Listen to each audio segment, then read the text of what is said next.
I'm Clint, and welcome to Swatch's Livestream number 70. And Happy New Year 2020! We're kicking off with the first live stream of the year and first live stream in really quite a while. I've been taking off to take care of a lot of other projects, including the new house that I'm in. It's not finished, but hey, I went ahead and set up a table, better connection here, so we thought we'd test it out. And welcome to the new stream. I am, as I said, professional illustrator Clint Cearley. I've worked on a lot of projects. You can go to my website if you want to check out my work. But here on this stream, it's all about you guys, and I've asked you to send me your galleries, online portfolios, as well as your questions. And we're going to be taking a look at those and trying to give you some feedback and answer some of your questions during the course of this live stream. So if you are here in the live chat, let me know.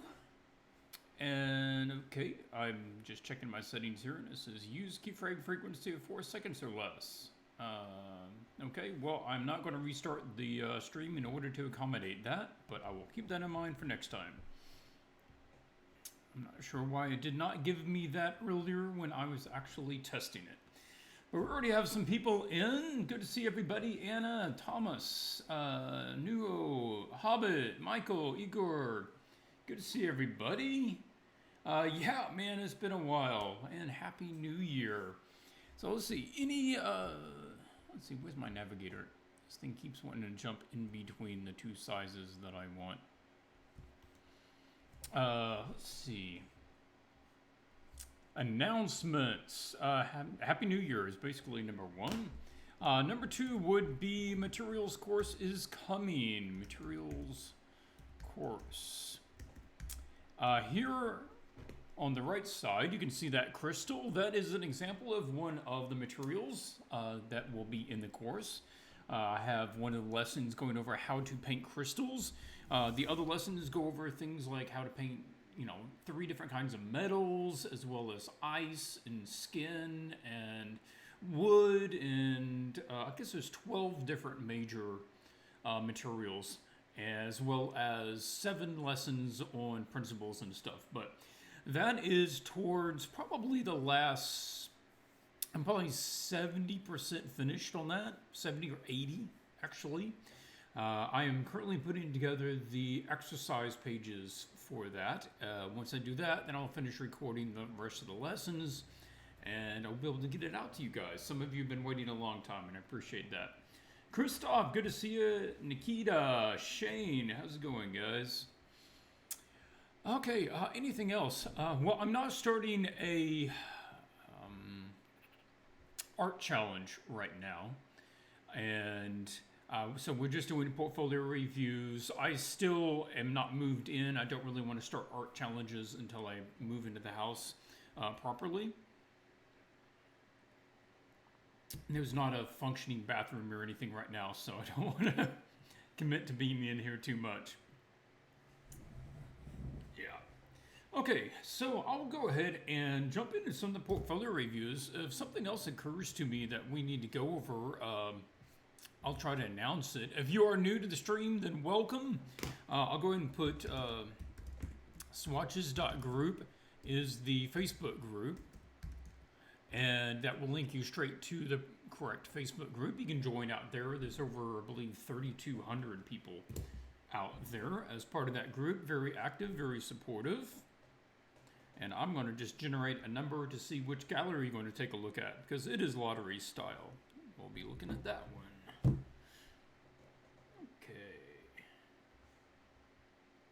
We are going to be taking a look at the portfolio of Zoe Bedini. So let's open that up. I need to drag off one of these. There we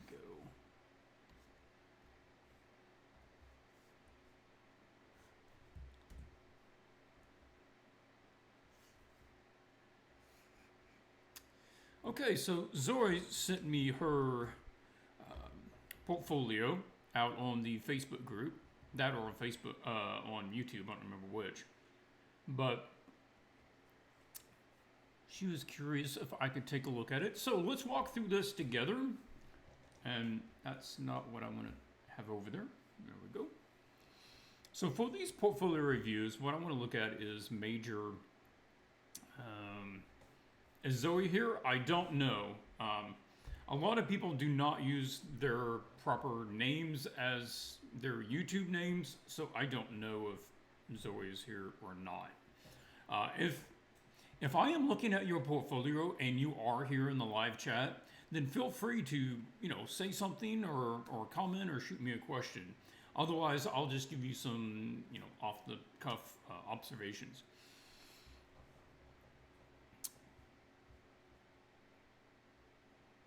Oh, okay. So Geek Boy says, nice discussion with Adam from Lucid Pixel. I enjoyed it.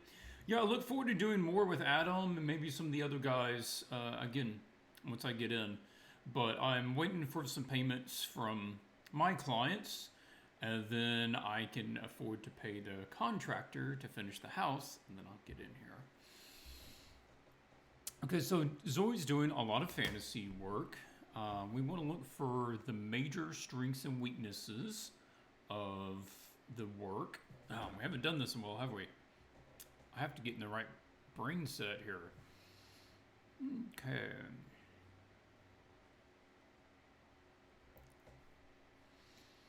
So,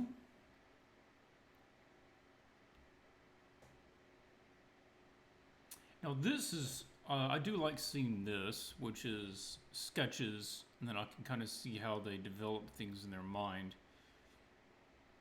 It's kind of interesting because,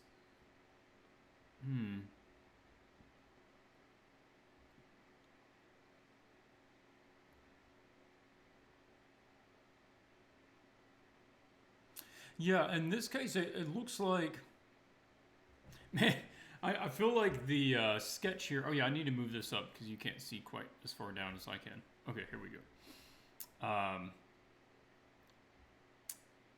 Veridime. Hey, Veridime, well, welcome. I'm glad somebody recommended it to you. Currently, we're looking at Zoe's work, and we're trying to get a feel for her strengths and weaknesses and see if we can make any recommendations here. The sketch is actually really good. I like this initial stage. She's pretty on the money with the colors. I wonder if she didn't color sample off of some photo in order to get a good palette that works together realistically.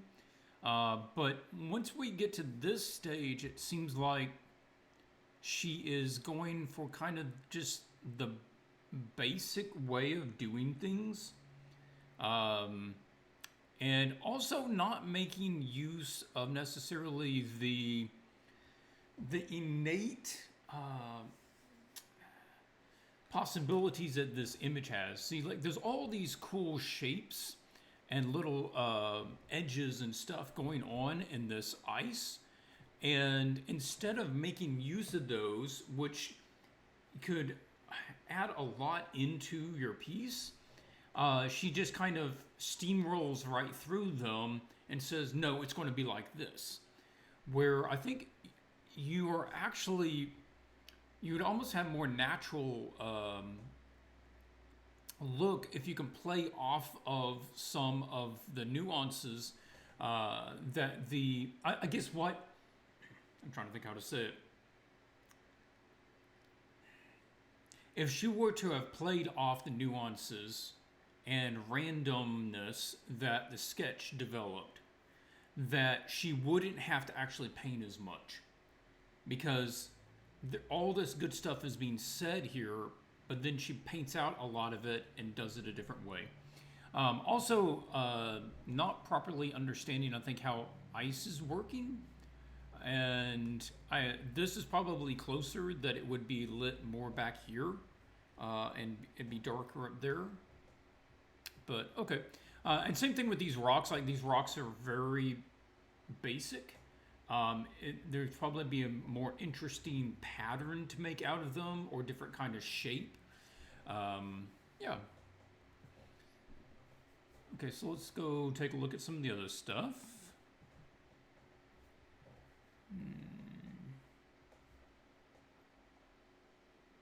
And this is good. This has got a lot of action to it. A lot going on. Here I feel like it's getting too busy. The pose is good. And I'm buying the anatomy. You probably base that on some sort of 3D model, I would reckon. And the leaves are pretty cool, but we're getting lost in the the character's edges because the background is sharing the same colors and a lot of the same value range, particularly through here that we're losing it. Here is a little clearer. You may think about at least dropping this branch back here because it almost like this shadow continues across her into the background. But I'm thinking that even a more overall change would be more effective. So let's see. Oh, hey, here's a little tip. This has probably been in something that Photoshop could do for a long time, and I just didn't know it. But I have two tabs up here. This guy that I painted and this guy over here. But if you want to see both of them at the same time, just go to Window, Arrange, 2 up, Vertical, and boom, there's both of them at the same time. I mean, why didn't I know that? So you can then grab this little divider and squeeze them and see, like, you could put all of your reference images on one, side and be looking at that and then be painting over here or vice versa. And that way you don't necessarily have to put everything on the same canvas. It's very clever. I just never knew it was there. Maybe that was a newer thing. But let's do this.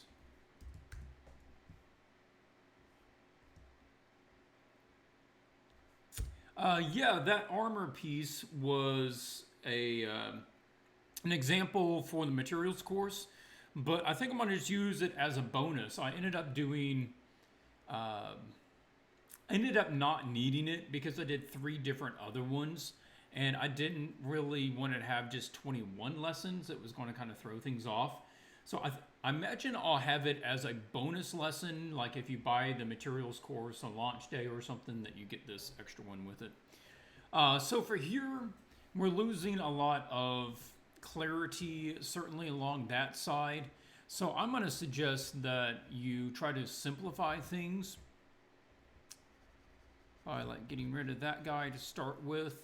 But also, if we can have not light and dark for every single one of these, but let it be like everything on this side, kind of in the lit area, they're all brighter. We don't have the little dark ones. Oh, that smoothing's on, that's why.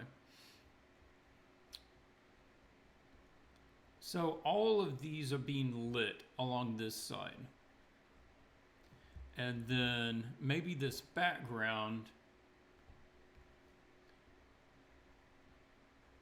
is actually a little lighter as well.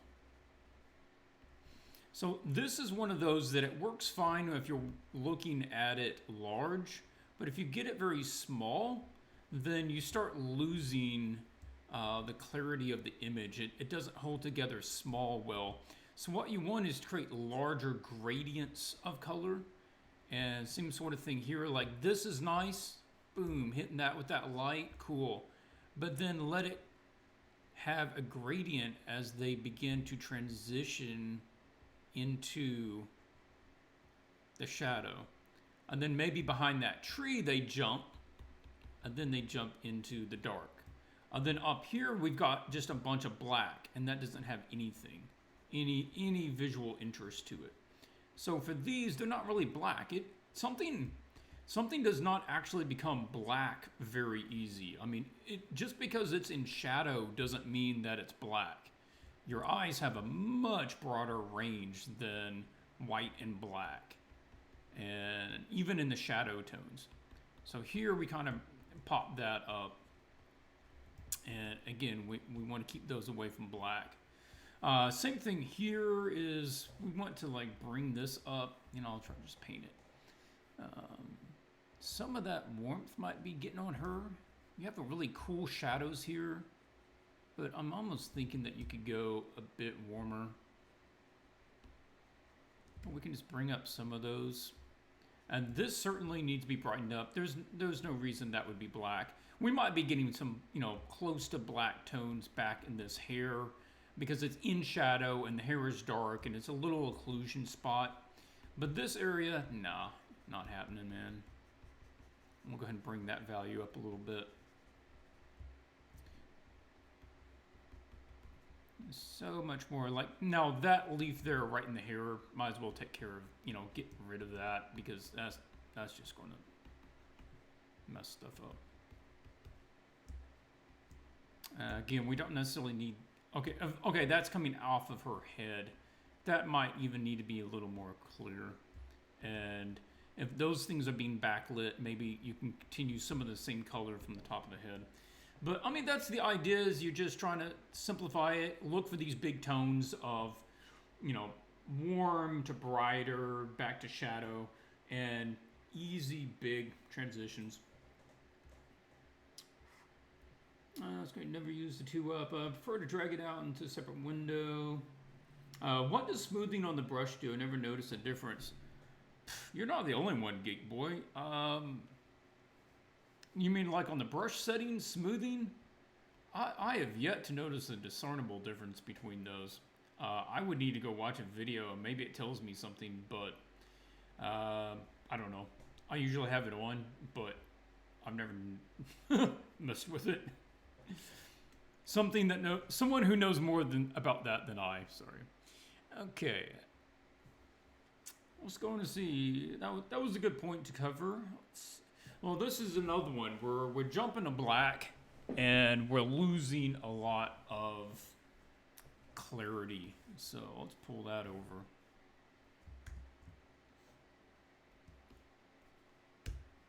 Will, man, how you doing? Happy to see you. Glad you could join in. Jonathan? Okay, so on this one, same sort of thing. And let's make a new layer. Yeah, see, like, this ground can be dark, but basically we're just having bright and we're having that. And this guy can be shadowed. Okay, cool. You know, that's fine. I'm going to make a lighten layer and grab some of this background tone. And we're going to just brighten up the background around this dude so we have a sweet silhouette going on. And by the way, my new favorite brush, rounded square. That's the shape of him right there. Right there, he's like a square, but he has a soft edge on him. And dude, that guy is super useful. I love him. Okay, same thing. This guy. Just right. No. Also, if you're dealing with a scene that has a lot of smoke, fog, that sort of stuff, what you want to do is have it lighter at the bottom. Then it gets more clear as it comes up. That haze is going to stick to the ground more. So it's going to be hazier down there. And she as well. I might go ahead and use my big brush here. And she's got some blue on her, so I'll pop that.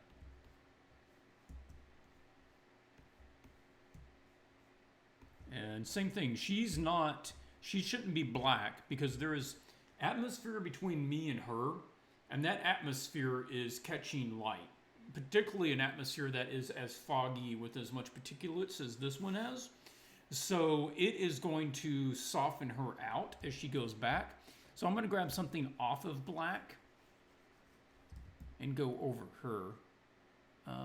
Actually something like that, but I'm going to put my opacity down. Yeah.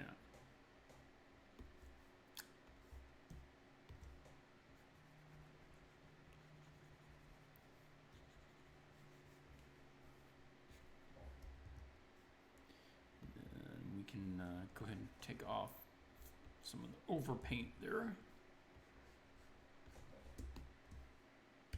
And we can do the same sort of approach with some of this, putting some haze around the eyes and stuff. And this is a good spot. With this much haze, those ribs are going to be this way. Now remember, I'm just using a lighten layer. I'm not even really painting on the painting itself. And a lighten layer is super useful for adding atmosphere to an image, smog and distance and haze and that sort of thing.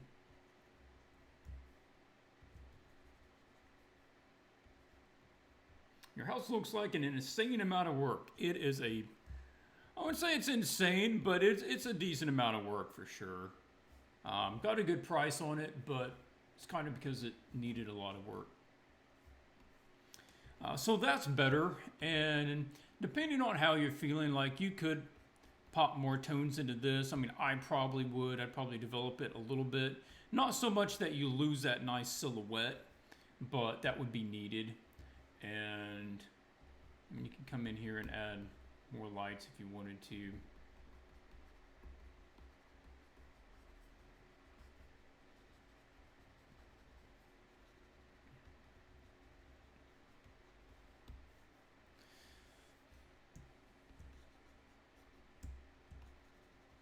I mean, you're just trying to step this off into layers. So now I feel like there's more of a foreground, midground, background. Same thing here, the Queen talked about. Oh, I set the flow down. I meant to set the opacity.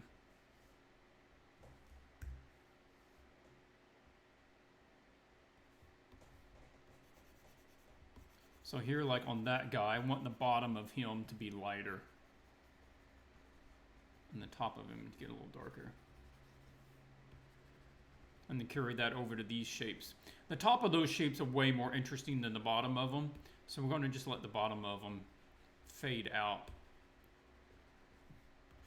Same thing back here. We don't necessarily need that dark shape back there competing against the back of his form, so we'll brighten that up.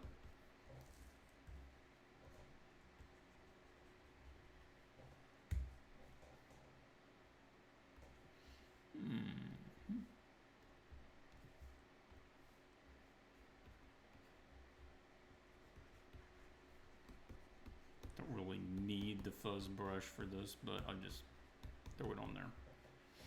And for her, if you wanted her to stand out some more, you'd probably want to play with a bit of this blue light and maybe intensify that blue on her and kind of key the main characters there together with that blue light. So now she's got the light like that kind of coming down that side of her. And that would make her pop out some. Or you could pretend and just have this artistic light source of a edge light from some unknown source kind of running off the side of her. And it could be playing not all the way down to the ground, but you could be playing off to, you know, something like that, and maybe it's catching like the side of this guy and kind of the side of that, and you've got some bright light back there.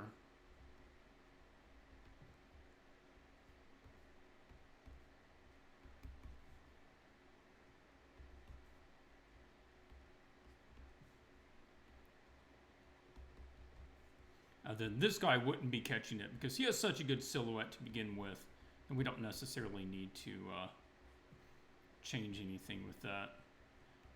It might be catching some little reflections in the water. Yeah. So, you know, along that way, I think that would be nice. Okay, I don't want to spend too much more time. Let me just take a quick look one more time, see if there's anything else. So, quick feedback is watch jumping to the blacks because you're losing a lot of possibility. Once you hit black, if you think about it, once you hit black value-wise, you can't go any further, which means that black is inherently flat, and because you can't add any more depth to it. So if you jump to black with your shadow, you've lost any control of the form. That needs to be your last stop. So I'm going to suggest you try to work more into your midtones and make use of those, and make sure that you're trying to build your foreground, midground, background, and a lot of your images, I think you are. You're definitely heading that way. You keep that idea, but I'm gonna push that, and also just maybe varying a little more color in your skin tones and individual areas. Like the skin on this guy is all basically the same. There's not much. Like the elbows should probably be a bit more red.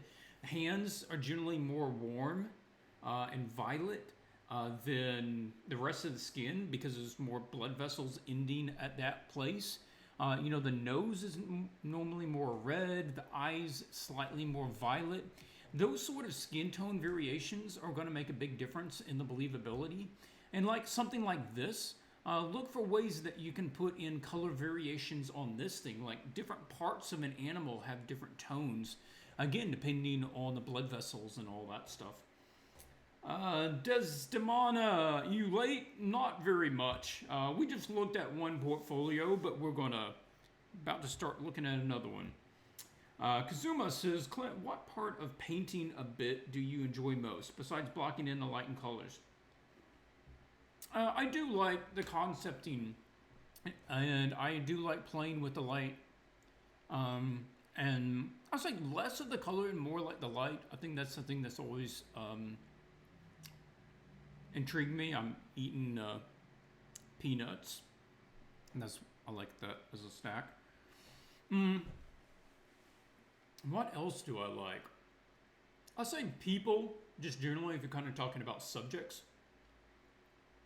And I like problem solving things as long as I'm not under a deadline. I like the process of understanding and learning. So I like getting something like this materials course because it helps me understand things. When I have to turn around and teach how to paint glass or how to paint ice, it really reinforces it to me. And these things that used to be random, like, okay, sometimes it does this and sometimes it does that. When you actually understand and be like, I know why it does this and I know why it does that, that feels really good. So I appreciate that. Add swatches to your questions. Oh yeah, I forgot to mention that at the beginning of the stream. If you do have a question that you're sending directly to me and you're not just chatting with somebody else here in the chat, put swatches in your comment, preferably at the beginning, and we'll flag it in orange so that I can see it easier. The Brendon says, any tips for working on my lighting? I'm doing a lot of form drawings lately with tangible success, but lighting them has been tricky and a big hurdle to my realism.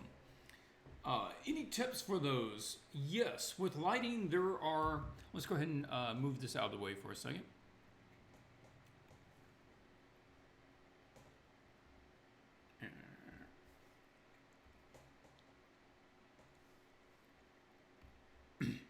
There are three things that you want to keep in mind when you're working with lighting. That is direction. Well, that's a little big for me trying to write with. Hang on. There are a couple of things that you want to keep consistent. One is direction. Number two is intensity in no particular order because they all need to be true. Number three is the color. Okay? So one of the major things that people get wrong when they're playing with lighting is that they don't keep the light source at the same spot on all of the objects. There is a little, fast and loose artistic license. Like I would decide not to put a light from that white light on this guy. Is that correct? Probably, maybe not. It's in that gray area. But generally, everything else is going to follow that. Number two is the intensity. Don't light one thing like it's really bright from the light source, and then the other thing right next to it, like it's not hardly being hit by light at all. Number three is the color. The color needs to affect everything. There's a red light in this scene, and Zoe's done well in that red light is going to tint everything very red. So that would be good. Something else is, if you're not aware, go out to swatchesart.com. I have an ebook on lighting, and I also have an ebook on character lighting, or video. It's actually a video on character lighting. I would recommend doing studies of lighting from cinema. Go look at movies that have, won or been allotted for having beautiful cinematography, and do studies from those, like 20, 30 minute, I don't even know that you need that long, 15, 20 minute color studies where you look at the lighting and understand how it works and check the values and that sort of thing. And that can be very helpful.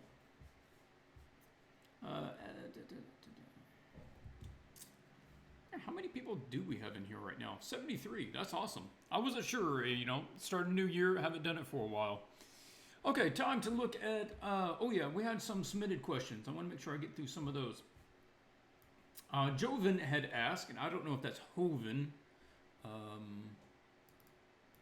asked, can you give us examples of some exercises that you consider essential in advancing our sketching and or painting skills? Perhaps something that you used or still do in order to get better. Essential in advancing our sketching or painting skills. Okay, that's really broad. One of the things I would say is paint from life and sketch from life. Do not underestimate the value of your personal observations from life. There is a lot of things that you can learn by watching videos and by going through courses and stuff where somebody supplies the reference images and tells you what to do. But you need to see for yourself what it looks like from real life. So that would be something. Something else would be, again, like studies from photographs from cinema is a good one. Something else that I do, that I've started doing more recently, is I will sit down and sketch with a pen, and I will draw something. Recently, it was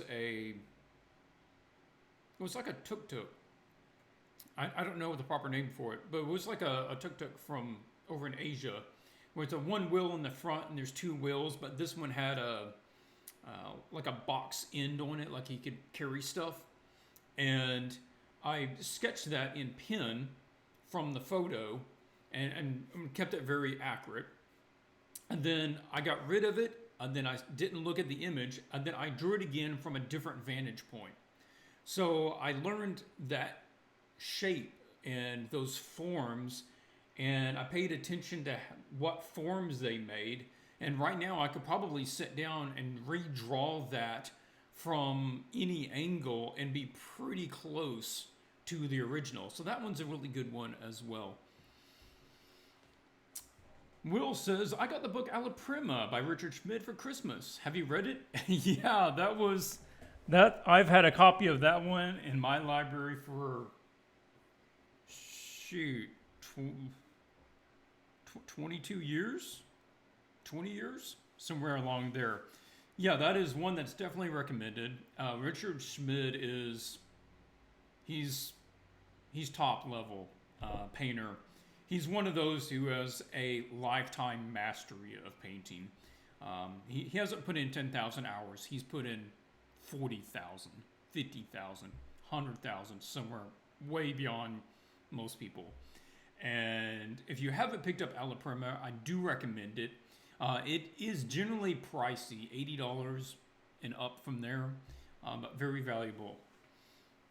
Okay, so let me randomize, get another portfolio. Okay. And we need to mark Zoe's off because we looked at hers. Next up, we're going to be looking at Megan Rutan. I'm always guessing with the names, so bear with me.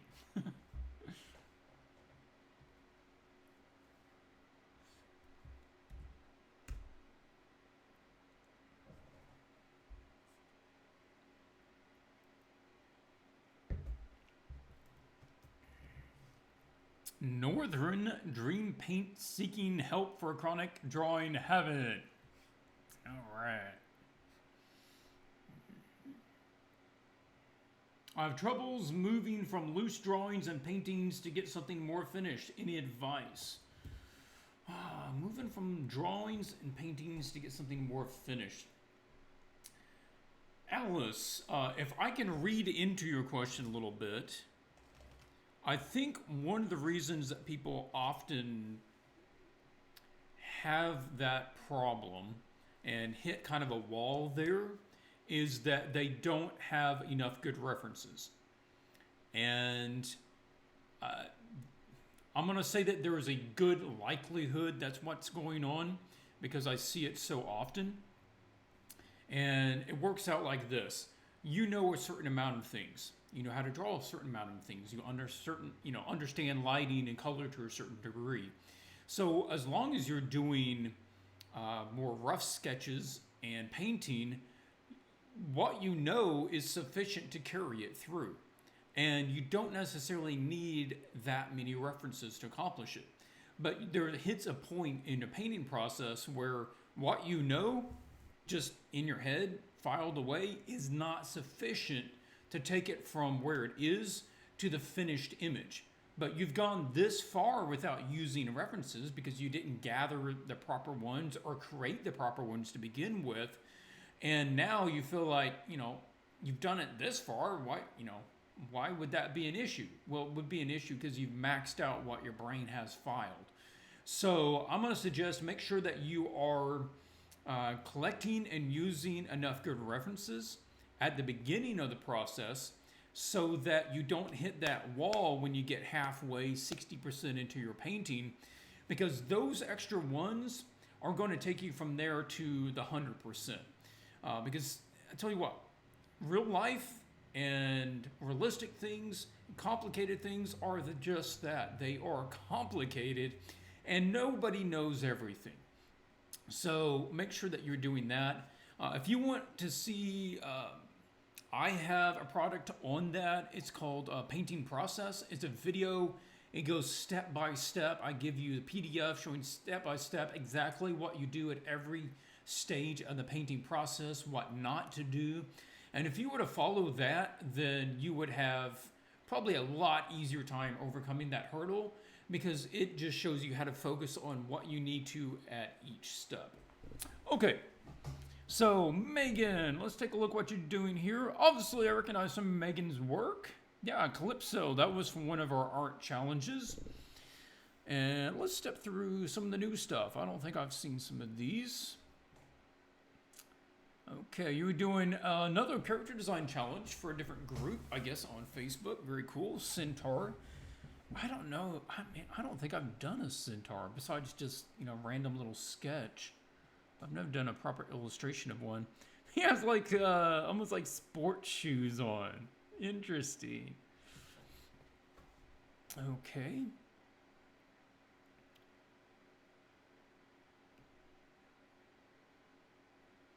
Hidden Oasis.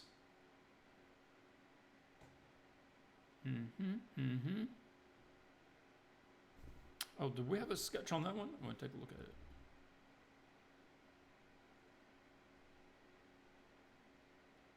Okay, sketched it out like that. All right. Wow, that little marker piece is really nice. Yeah, check that out.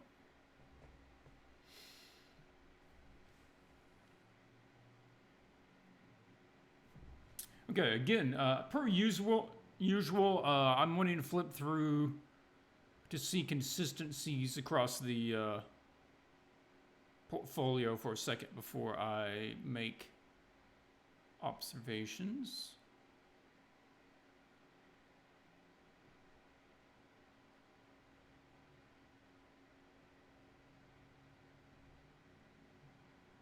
Okay.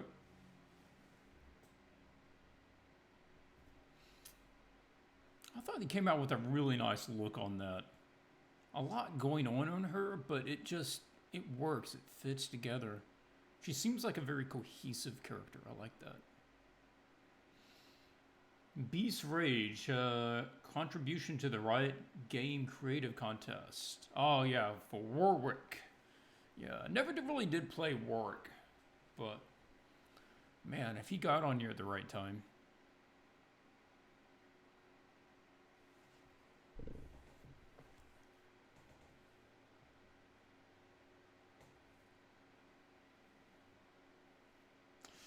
Okay, so what's good? Let's talk about some of the good points here. Good points is that they are clean. All right, a lot of people do avoid that. They don't keep their paintings very clean, so they do seem controlled and well executed. So, you know, the edges, you're not just smudging things out to try to hide them. All the edges are nice and clean. Everything is very readable. That's also important in a lot of illustration. Now, this is definitely more illustration. Doesn't look like you're trying to necessarily go for concept art, the side of it, because I think you're probably over-rendering things in some ways if you're trying to go for concept art. But, so like on this, I mean, I've got to say, like, some of the anatomy on the horse looks off. I have drawn horses for a while, and some of these shapes aren't right. I think if you're going to be doing a centaur, make sure you're doing some anatomy studies of centaurs, centaur of horses, and look at the muscle groups and look at how they form, because you've got a lot of what appears to be planar edges on something that should not have any planar edges. There's a couple of points where maybe the hip is pushing up against the skin and you get a bit of that going on. But with the way these edges are, you're indicating that this has a lot of flat planes to it. And I'm just not thinking that's probably what you want to go for. So I'm going to say, at least on that, pay attention to that. That's something I put on there. Beyond that is, me style-wise, it's kind of in an odd place. And you can take this advice or leave it. But it's falling in this odd place. Like, you're doing this for, you know, the Riot, and it's very line-based. But yet, it's like you're trying to do a fairly realistic painting as well. And I'm going to suggest going one side or the other, because all of this sort of outliney stuff is fine if you're going to rely on the lines, but you're not. You're like trying to rely on the lines and the lighting and, you know, the more realistic lighting. So they combine together to be something that I personally feel is a little less than either. Let's look at games. Yeah, I have League of Legends in here, so I don't think I have. Well, we have Rengar here. I don't have a Warwick image saved, I don't guess.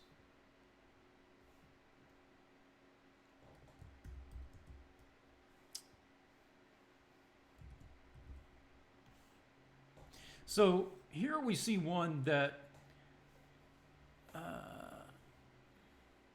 let's flip this.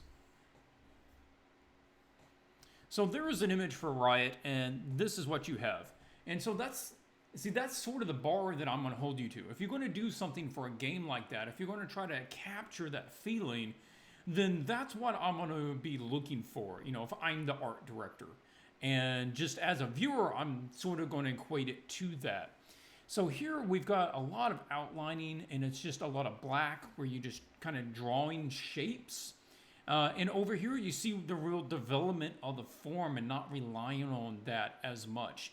And using more nuanced lighting with the way that it's catching objects. And yeah, I think maybe trying to do some versions of these where you don't rely on that. But I also want to put the caveat in there that could be a stylistic choice. It doesn't make it wrong, but you certainly need to be aware of it. If you are going to be doing more of the line-based, then I'm going to suggest that that could take your art in a slightly different direction. Now let's see if I have any good examples. In which case, because you're not trying to take it as literal, in this Rengar piece right here is more literal. It's not, 100%, but it's pretty realistic. It's following the rules pretty tightly. But let's take a look at style. I've got a couple of different styles examples. Now here's one I came across. It's sort of line based, but there's a realism to it. And I feel like if you want to go more of that shape line route, you'd probably get a better bang for your buck if you were to kind of go this direction with it. In which case you're exaggerating things and you're letting those shapes and those lines create more interesting shapes and more interesting lines than being held to the more realistic side of it. So something on that line. These guys are lovely. Let's see. A lot of this stuff.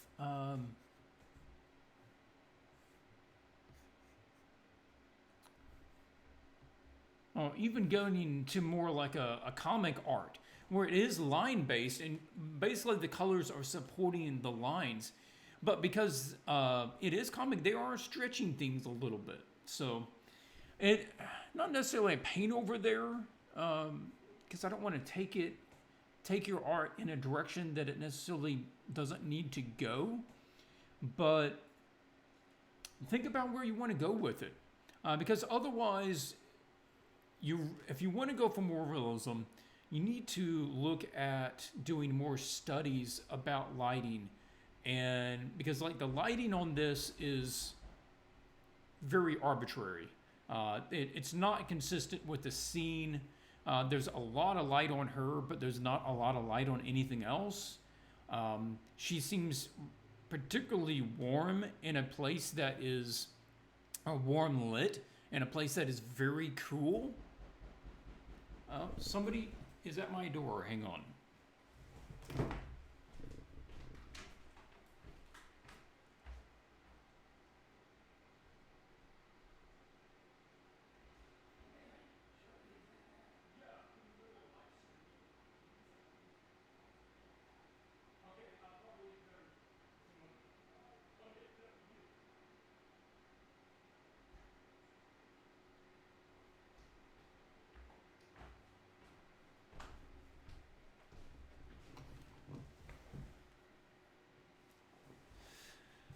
Okay, a friend just saw that I was here and he wanted to stop by to see what was going on at the house. Didn't realize I was live streaming, but that's all right.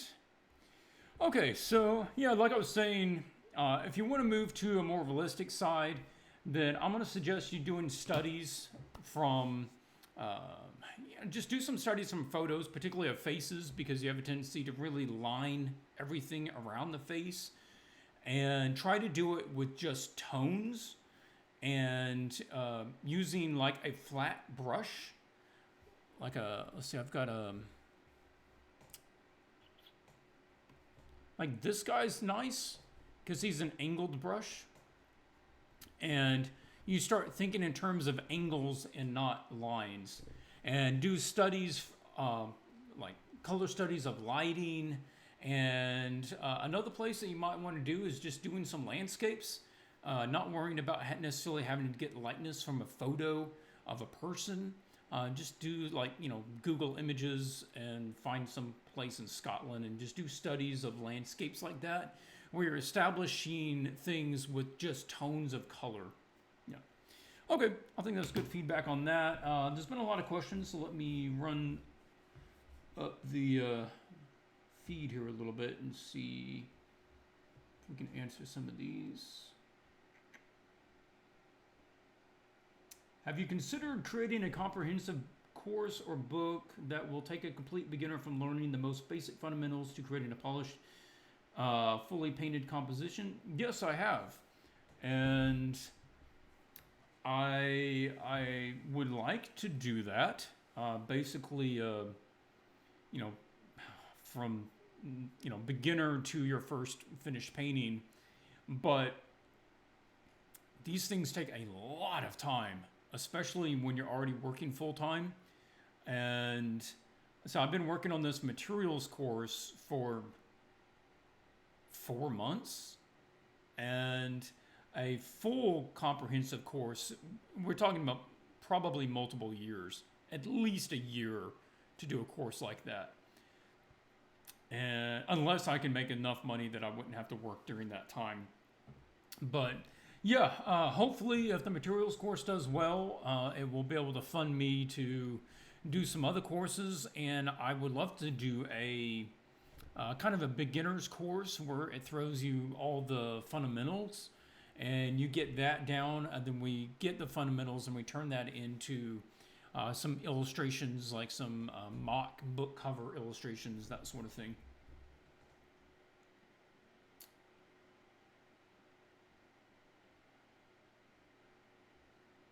Okay, let's see.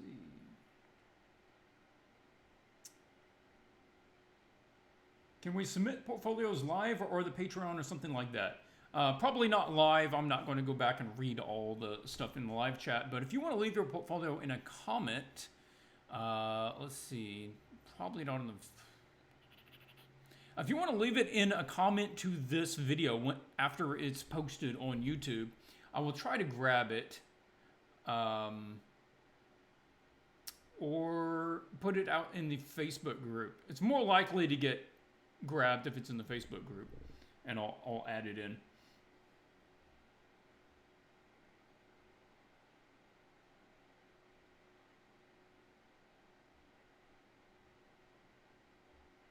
Swatches, will you be doing any more challenges? Yes, I will be doing more challenges. I sort of want to wait until I actually move into the house, though. And when I do, I'm thinking I'll probably be running 2 different challenges, with one always being a character challenge, because there's always people wanting to refine people character illustration. Then one will be on some other subject, like a landscape or building or item or something like that. And then we will likely have 2 live streams, one midweek and then one probably the Fridays, and do both of those at the same time.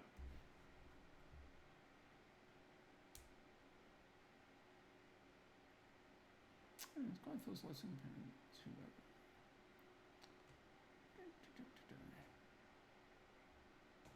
so I just discovered your channel. Okay.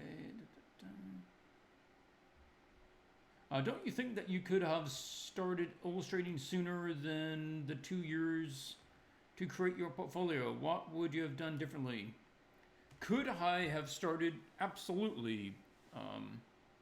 Okay, well, I'm not sure. See, don't you think you could have started illustrating sooner than the 2 years to create your portfolio? What would you have done differently? Well, I had worked professionally a little bit doing like classic portraits in oils and pastels.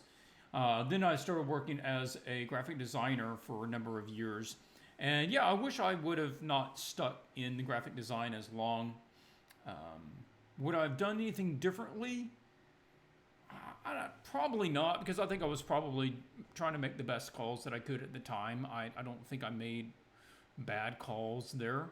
But I just wish, if I could have learned something, I wish I would have learned the signs of when it's time to take a step in a different direction with your career or with your life in general.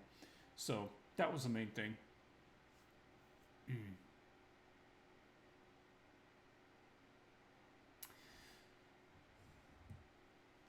All right, so let's see. We have some more write-in questions. We'll take a look at those. Andy says, if I can move this over. Andy asks, maybe I'm wrong, but my statistics are that 7 out of 10 highly professional artists don't construct figures for work, but paint over photos of themselves or other models and figurines. It really speeds up the process and helps to avoid mistakes, but at the same time, it turns off part of your brain. It doesn't help to develop skills of drawing accurate figures. Your opinion, should an average artist use this method constantly, sometimes, or is it better to use a ref without overpaint or even draw without ref? When is it okay to use it? So yeah, there's a pros and cons to that, and it's definitely a working process. So I could, for instance, take a photo of myself in the pose that I want, and then just throw that onto the screen and start painting over it. If you were to look at Ross Draws, I believe his channel, he does that a lot in his painting process, which is it's nice to watch. You know, it's kind of cool. So my main thing is it probably is best in concept field if you don't really care about the results of the technical results and finesse of the image. So you're just trying to establish something as quickly as possible to get the idea across with the highest quality as possible, and there's that balance between the two. So that's one. I don't know where you came up with your statistic of 7 out of 10. I mean, maybe it is, maybe it isn't. I have no idea. I haven't asked enough people to know that for sure. But I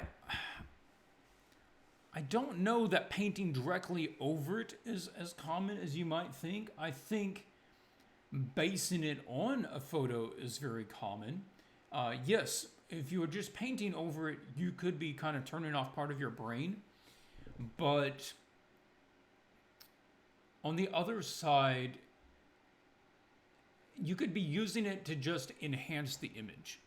Like, I would draw the basic pose that I want to begin with, and then I look at my reference, and then I use that to inform the direction of my image. And that's where you have the choice between either letting the photo direct the image direction, or let your sketch direct it and let the reference influence it and add to it. The other side is if you want to be realistic about it, it's a job, it's an industry, all right, and means don't mean that much. So if you can paint 2 paintings in one day and get paid for both of them, and they're both accepted, or you could go through all the extra processes and hand draw and build everything up through all the anatomy and all the layers, and you can get 1 painting done in one day instead that way. I mean, it's up to you. Is it worth it? I mean, the client doesn't care as long as it has the same result. So that becomes more about you and your art and your work, and there isn't a right answer or a wrong answer. There you go, something to think about. Alexa says, how do we submit a portfolio for review? Sorry to bother. No, just leave it in a comment in the video once it gets posted, or go out to the Swatches Facebook group and put it in the thread where I asked for submissions. Yep. Okay, let's take a look at another portfolio. We will tag Megan as being discussed. Okay. I'm using a random number generator to come up to see who will be looked at next.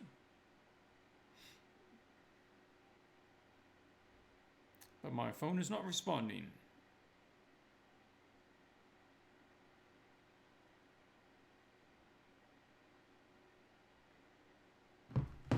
Okay. I'll pull up this one.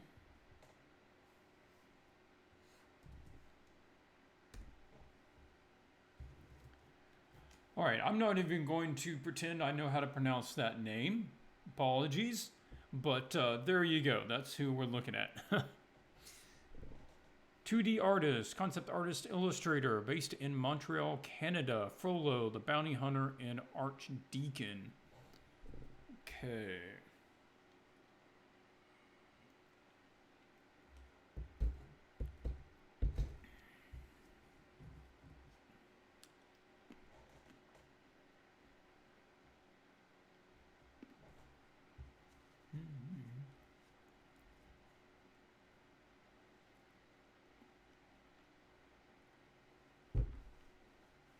Oh, you got some real discussions going on around here, don't you? I mean, there are a lot of guys who claim to have a pro level quality, or people think they have since YouTube fame, but content is Portfolio is not as paint over is not as easy as this random guy think. Am I the random guy? I'm probably a random guy to a lot of people. You still need a lot of work to make it look good. Yeah, no doubt. And a lot of knowledge is also required. Yes, it is. I think my first video was overpaint.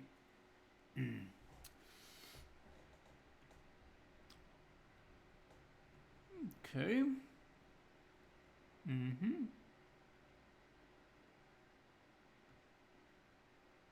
Mm-hmm. Mm-hmm.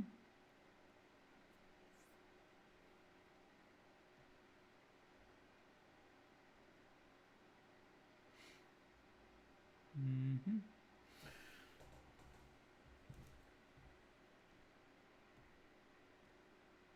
What are we thinking, guys? What do you think about this?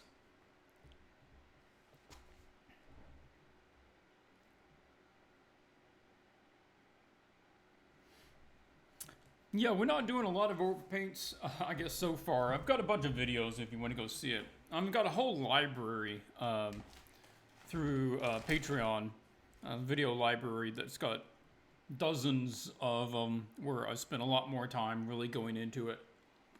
So if you do want to see that, you can check that out. If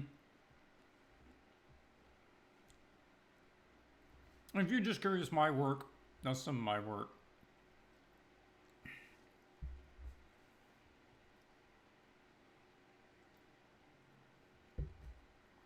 I haven't that was the last one. It was 2 months ago, man. I need to put something else up there.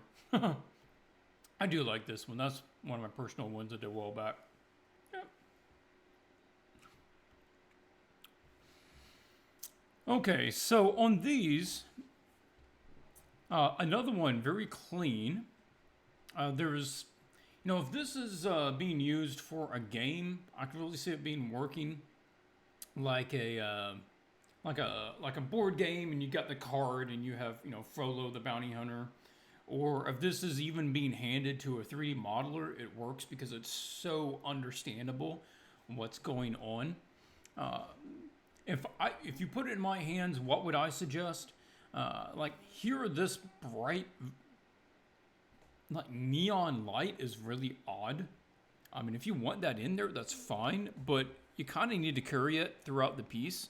And I suggest maybe not being just one little sliver on the edge, but try to round it out and let it go ahead and tell the forms of this stuff down here, because this is all just getting lost. So if you were to carry that over onto this and help round those over, and talking about rounding it over, you're getting some of the shapes and the forms kind of flat. Like this, it doesn't feel like it has any kind of curvature to it. And that's happening a little bit on some of these where there's so much detail being added, it's almost too much.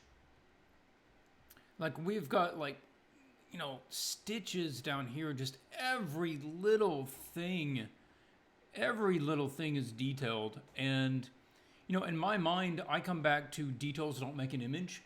I think that you could maybe get a better look with less time by just being a little more artistic with it. I think some of the pieces that did that really well was, let's go to Assassin's Creed. Yeah, I'm going to recommend you go take a look at Jeff Simpson. He's got some really nice high-level concept art pieces for Assassin's Creed. And that's not unlike what you're trying to do, which is kind of the standalone character, blank background, fairly straightforward pose. But this is a case where they're also using bits of photo elements in with it. So, yeah. So this is kind of cool, and I don't think you need quite as much detail. And the other thing is when you really detail stuff up and you add a lot of contrast and sharpness to it, you actually start negating soft objects textures. And one of the ways that we make something feel soft is that we don't give it a hard edge, that we don't overemphasize the details on it. We're trying to soften it out so that visually we get a sensation of what that is. So that would be one of the things here. Also with the lighting, the lightings are all kind of odd. Like you've got a basic straightforward lighting. It's like, okay, because for clarity, we're trying to understand, be able to see this character. I got it. But we've got this purple light. Okay, cool. We've got purple magic light, which doesn't hardly affect anything. So then you add a lime green light on the back, which again doesn't affect anything. And none of this is really accenting who this character is. But you can imagine that if you took away this front light and you took away that green light and the light source was her hands, you would have a totally different feel to this character. She'd like be underlit with this violet aura, and most of her would be in this soft silhouette. It would add a lot to the drama of the character without actually changing the design. And I think that would be one level that you could go up to. That's kind of another thing on here. Like all of these barnacles are really precise and detailed. But something to recognize is that that's not how the eye even works. The eye doesn't see the same way that a camera does. If you point a camera at something, it's going to see everything with the same amount of detail. And because it doesn't care about what's important. So everything is given the same level of importance. But this is a painting, in which case you need to tell me what's important by where you put it on the scene, by what you light, and by where the detail is and where the contrast is. And because you're putting the detail and the contrast on everything, it doesn't make anything feel very important. So like on this, you probably need the highest amount of detail around the face. The rest of it needs less. Otherwise, it's just going to distract you from the most important areas. And like with these chains, it's kind of the cheap way because you just got a chain brush and you ran across it. And they're not actually foreshortening as they go around the object. Again, making the subject feel a little flat. So some of those little things are making it feel a little flat, and the detail is actually taking away from the subject. Again, the red light. Okay, cool. Have the red light on there. But at least let it carry over more of the image so that we're getting told more of the form. If I can just kind of example that. That image is bigger than I thought. Okay.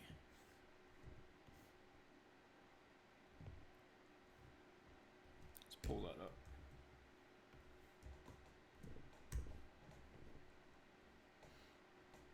Okay, first let's start with I just want to tone down some of this. I want to say the major light is hitting in that area right there. And this part out here is in shadow. So I'm just toning it down with like a black tone. So I'm going to do that. Okay, maybe that's catching a little light. But this, as it's rounding back in there, that needs to be getting darker. That's not receiving any light.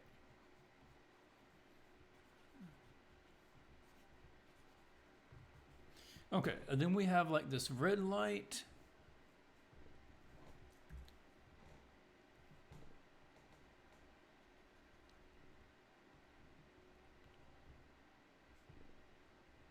Again, we're reaching for basically black right there. We don't necessarily need black right there.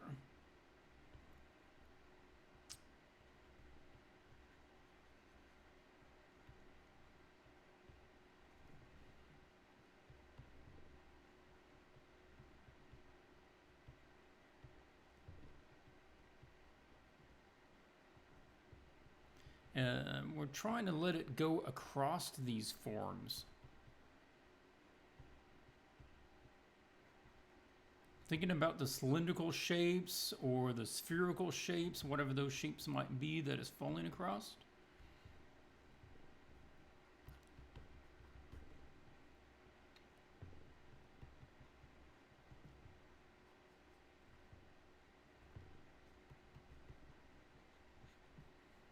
And that's going to tell you just a little bit more. Maybe we get a... It's like that other eye is kind of getting lost in there. We might get like a bigger highlight on the eyes. Well, that's too big for this canvas, but yeah, there we go. And we want to let that round away down there a little bit.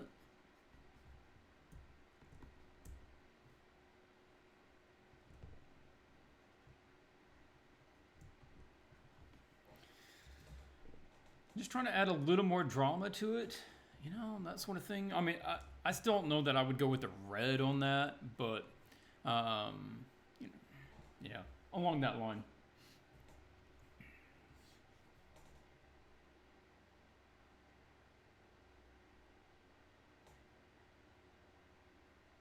Again, with the super thin light there, I think there are better options.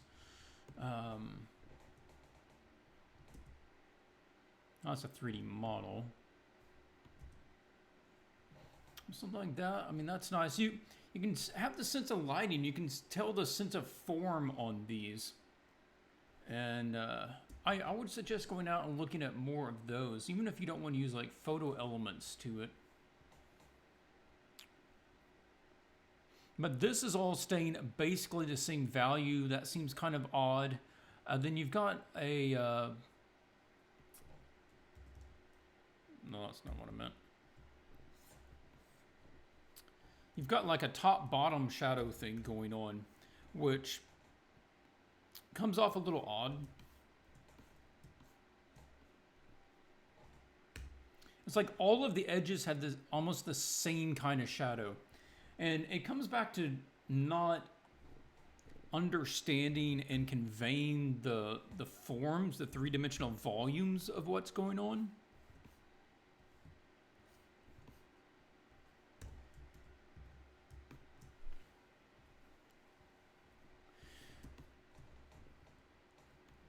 So for like this, there's just that one little bitty shadow underneath that pouch. And there's this shadow underneath that one. And then there's a shadow there. Why is there a shadow here? I'm not sure. And then there's a shadow here. But yet, this thing that's actually rounding over, there's no shadow there.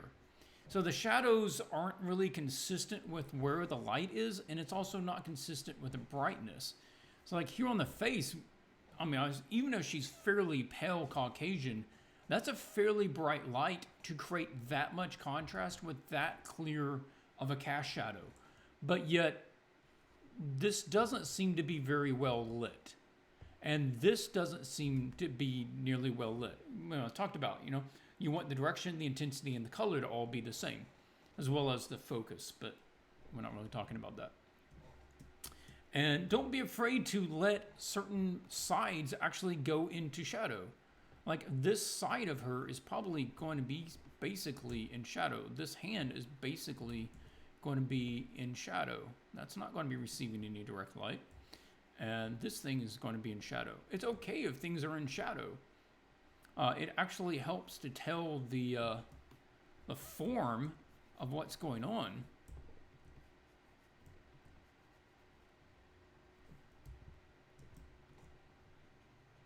And something this baggy isn't going to pull up under her breast to create that shape. It's just, I can't really see that happening.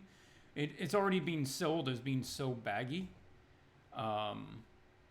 So yeah, I'm thinking it's going to be, you might have some wrinkles that kind of come up like that, but it's not going to fold up under there unless there's some sort of cinch that you can add under the breast.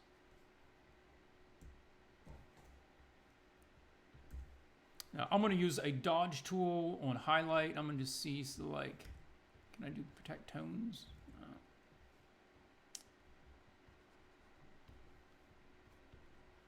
So like the side of this is the same tone as the thing on the top, but we know that the light is coming down from the top. So the top of this should be about like that. And then it starts going into shadow. Then the top of this, which is heading up to the light source, that's going to be brighter. Then this orange thing has to be brighter up here at the top. Then that is a flat, and then it might come out towards the light a little bit right there.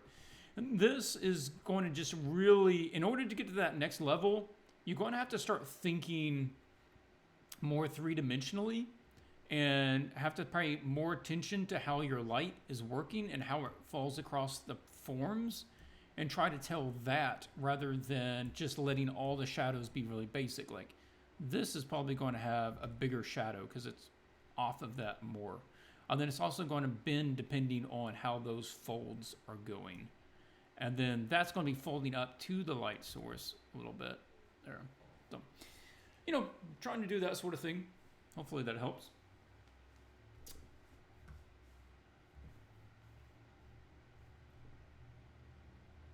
Looks like Hobbit has similar observations. Okay, yep. Hayes Watchers, thank you so much for the review. I definitely need to work on the separation in colors. Sorry I got online late, only saw it now. Man, that's fine. I'm glad you were able to catch it though.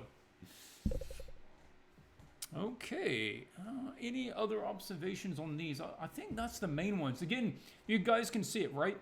The high amount of detail is actually kind of distractive because it's taking you away from the focal point, which should be the face, or maybe the weapons, or maybe the sword. But because everything has the same, is given the same amount of detail, that it pulls focus. The other thing is, put the light where, almost like light equals importance. Put the light on the important things. On here, take these back to this guy. Where has the best contrast? Right here. This also has the only orange spot besides these little embers. And it's right in the center. So these areas are detailed, but they're put into shadow. He put the light where it's important. He also put light on this hand, right? So you use that in order to direct the viewer to the important things. And for these patterning on the clothes, it's difficult to get those right without making it feel flat because it's not actually warping around the subject the way that it would naturally. So, you can kind of get away with it, but you might want to think about how you do the layers. Like put that down and then use multiply layers on top of it in order to shade it instead of necessarily just trying to paint onto it. We're also not getting like the... can I just drag this up here and then I can zoom in? Yeah, okay, there we go. Then we can zoom in on it. Yeah, like down here, if that light's coming down, we're probably going to have more of this in shadow. So yeah, I'm just going to say, let's push the forms and establishing the forms a little better and how they relate to the light. And then the detail level. Yep. See if you can do more with less, would be my advice.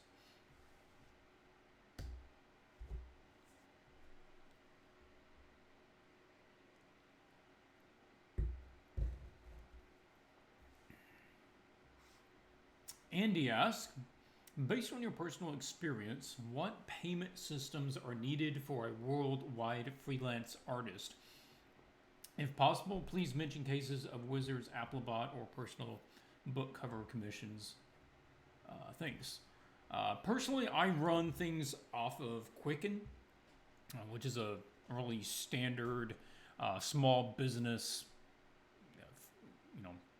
financial, I guess, system. And, big companies probably use something else, but I just use Quicken, and you can keep a list of your clients, invoices, expenses. You can create invoices to send to clients from there, or you can send it directly from them, or you can export them and attach them to emails.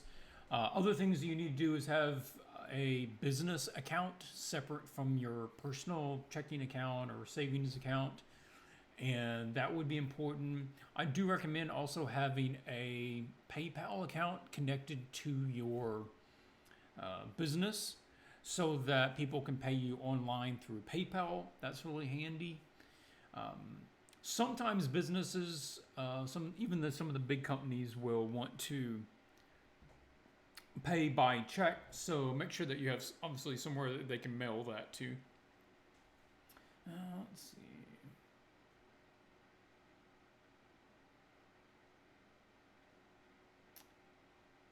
I'm trying to think if there's anything else connected to that worth talking about. Yeah, PayPal, some sort of money management system like Quicken for creating invoices. You might, well, a lot of those companies like Applebot, Wizards, the bigger companies, you're going to give them your tax information when you get into their system. So they're going to have all of that when it's time to pay you. You will need to submit an invoice for their records, but you probably aren't necessarily need to give them information on how to pay you because you're going to be in the system.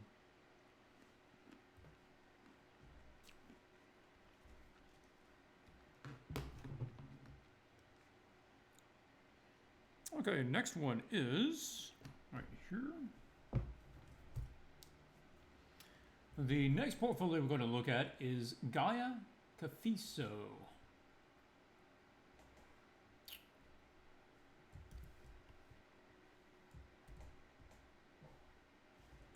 Gaia Cafiso. That sounds like a D&D character's name.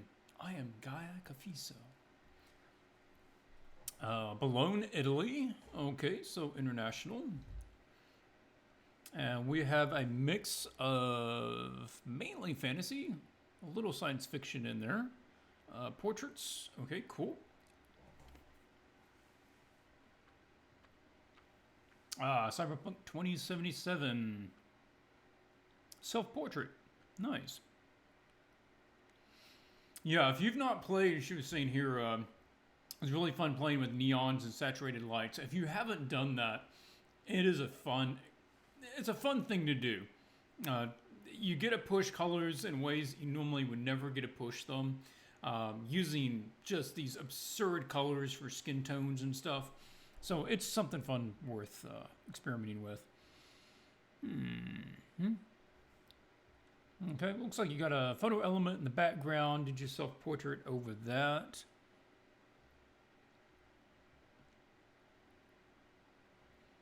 D&D Party Commission, group of 4.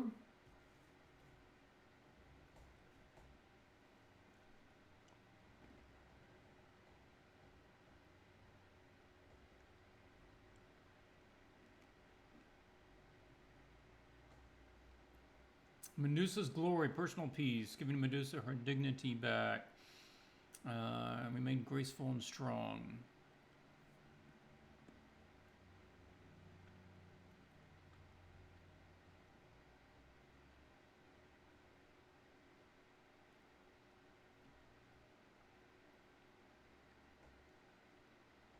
Warrior Cynthia. Is there sketches? I would have liked to have seen a sketch for that. See how you developed it. And this has definitely more of a classical feel to it.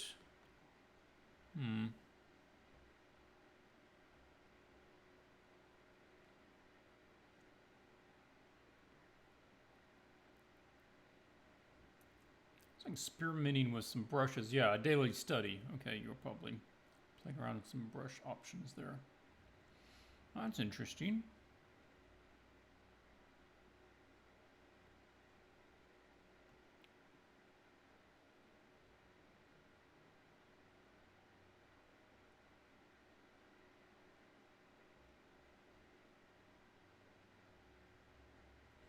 Yeah. You're doing a lot of things right, but it feels like I see a lot of portfolios that are kind of sitting right along this point that there's a very similar look across a lot of work like this. And it's at that point where it's not this one thing that I can tell you. Because you're not just missing this one idea. And if you implement it, suddenly your work is going to be, next tier. To go from where you are to that next tier, like, something like the Rengar piece that we looked at, it's going to be a bunch of little things. And you're going to have to learn those one at a time. And it's going to take a long time, but that's kind of where it is. Where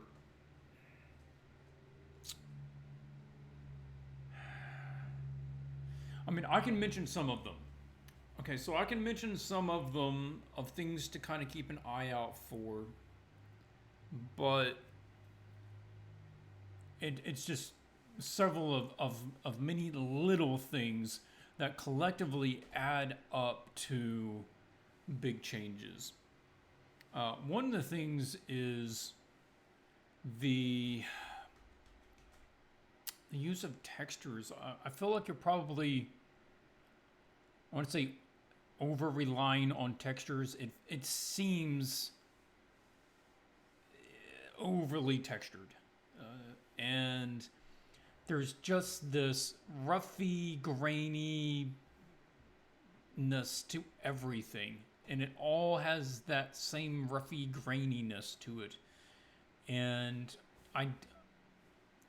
that's never going to just make the piece better. That's never going to, now it works. A piece is going to stand or fail based on the fundamentals. What is the composition? What is the anatomy? What is the lighting? What is the color palette? That sort of thing. And in the end, the brushes don't even matter that much. Except, if you're using brushes necessarily that are, really crazy. Like this one, it has almost a feel of, I want to say like Donato. As you know, the artist, Donato, I don't know how you say his last name, Gianola. And it's got that kind of approach to it, but there's not the nuance. This is another one where everything is dropping to black really quickly. You've got fabric that's really bright here, and then just 1 inch over on the fabric, it's like black. And I just don't see it being that way. Your eye would not perceive it that way. And the color scheme is sort of all over the place. You're using almost everything. You've got violets and bright greens and bright yellows, and you've got blues, and you've got the skin tones, and you've got yellows, and you've got violets and bright greens back here. So like there's no cohesive color scheme to it. It's not analogous. It's not complementary. It's just everything. So I think that if you actually limited your palette more particularly on this piece, it would actually strengthen the image because it would make it more cohesive. And again, like expanding out. Oh, that's not what I was thinking. I was using Photoshop shortcut for something that was not in Photoshop.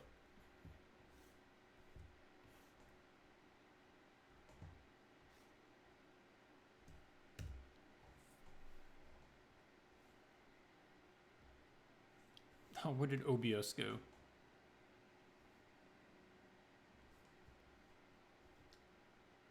Okay, I'm gonna pull up something from Donato. I think Donato has some stuff I have to question whether it can go in stream. So let me find it, and then I will switch back over to my screen. So just a moment. Yeah, he's got, I'm gonna think it was like Red Sonja or somebody like that. That was in a similar pose.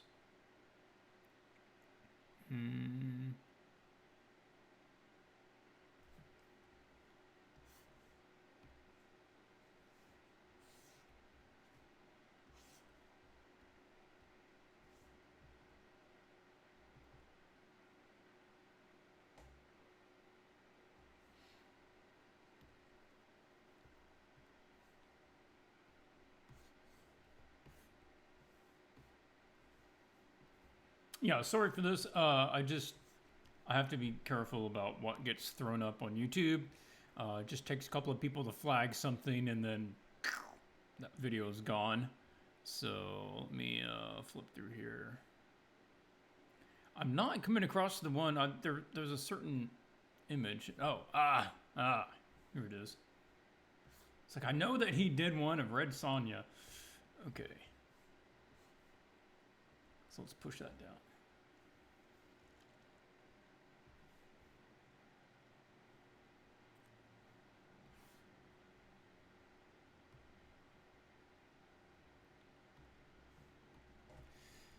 Okay, so this is the piece that came to my mind when I looked at it. This one is by Donato over here. And see, when I look at this piece, I feel like it has the potential to be this. I mean, that's kind of what it's trying to be, which is cool. There we go. And then I need, which one? This one? Yeah, okay. But what to do in order to get it to that level? What is it missing? What's it not doing? So one thing we looked at is a lot of the colors here are jumping to high saturation, high vibrancy very quickly, and they don't need to.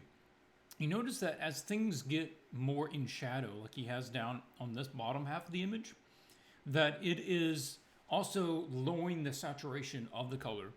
Over here, everything that's getting into the shadow is getting darker, but you're jumping it to as bright as possible as well.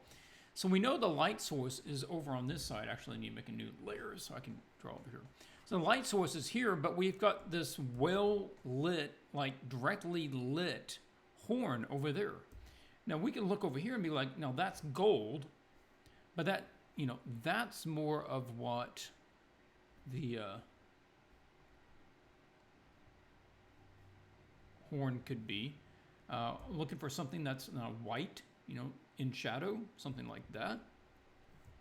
Probably like this. And so if something is in shadow, it's going to have less contrast. There's not going to be like extra shadow added to it. So that's going to be more like this. And there's going to be more, you know, little tones in there. So it's still relatively bright and relatively yellow, but not as much so. And like the greens back here are going to be kind of like the greens back in this area where you don't necessarily need the yellow part of it. It's going to just be desaturated more. I'm going to put some more grays in there. So we're trying to rein in some of the values. And the blues and stuff back here, we could probably tone them down a bit. Shift it a little bit over to the gray side. Might add just a little violet in there just to kind of tone it down. And, you know, with these, keeping it from going to black. Yeah, you can get black out there in the corner, up underneath that thing maybe. And then this, why is that getting to black? There's a decent amount of light in this scene. It's not necessarily going to be jumping to black immediately. So here, same thing with this. Doesn't need to go to black. So we're going to try to bring those elements out a bit more. Like this is fairly light, but it's also probably doesn't need to be that saturated. So we can pull color from something else.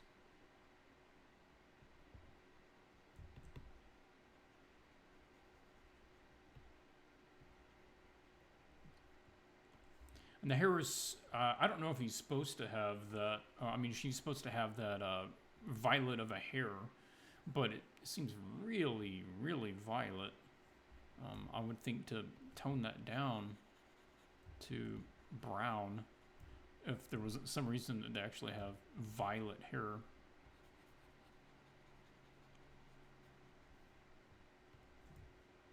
And because the light source is over there, it doesn't necessarily mean that it needs to be bright. The light could be coming from some other point, in which case this is actually, that's a shadowed area back there. And that allows the light to hit them and make them stand out. Sort of like this, right? The light is making her stand out because she's brighter than the background. And over here, similar sort of thing. Now, this is all really saturated, like really warm. So I'm curious if we can just grab this and try to balance it a little bit. Helps if I get to the right layer. Go to color balance. There is a lot of violet and red in those shadows. I'm kind of using that as an example of where to go with it.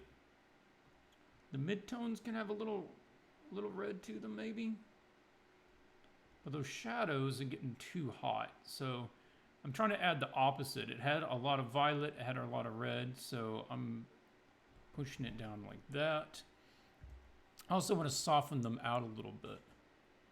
So I'm going to raise up the mid-tone level so that shadow isn't quite as harsh.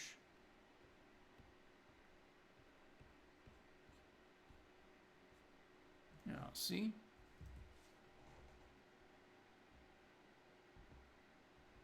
So that's when it's really red, higher contrast. Then that's more natural. And here we could probably come in with just a little bit of warmth, like on the cheeks.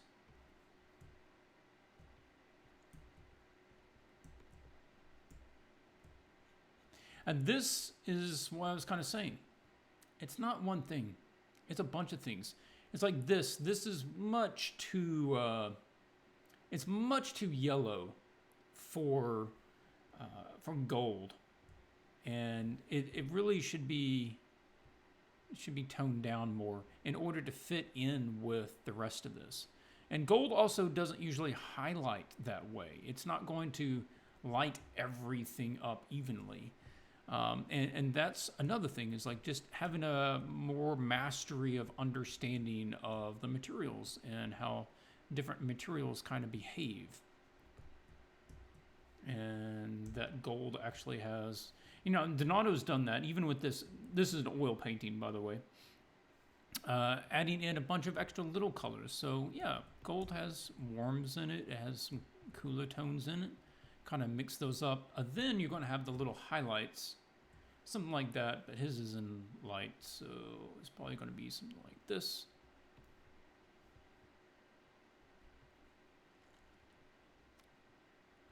And you're going to just catch the certain little spots of highlight. And that does need to be a bit warmer.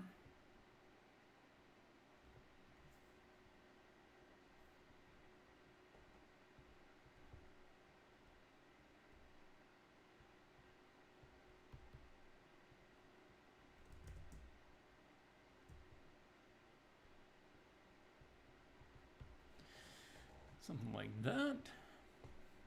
And you're immediately going to like the violet and the purple for the sword, but it's probably going to be more like this. I mean, some of it's going to go gray, but this is also a great place where the tip of it could go off into shadow, more like what they have here.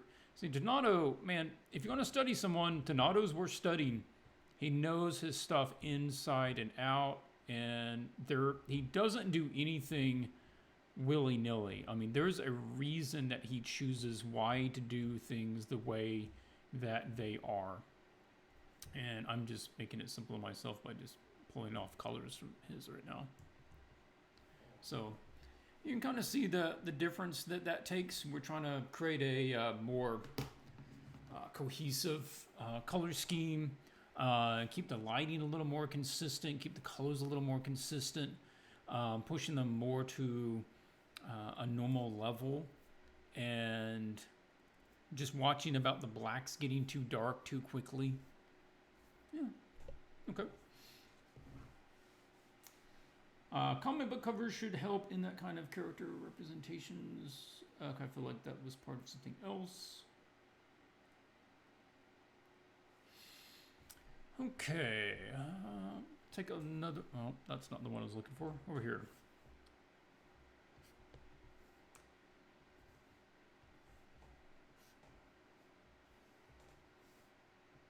Take a look, another look, see if there was anything else.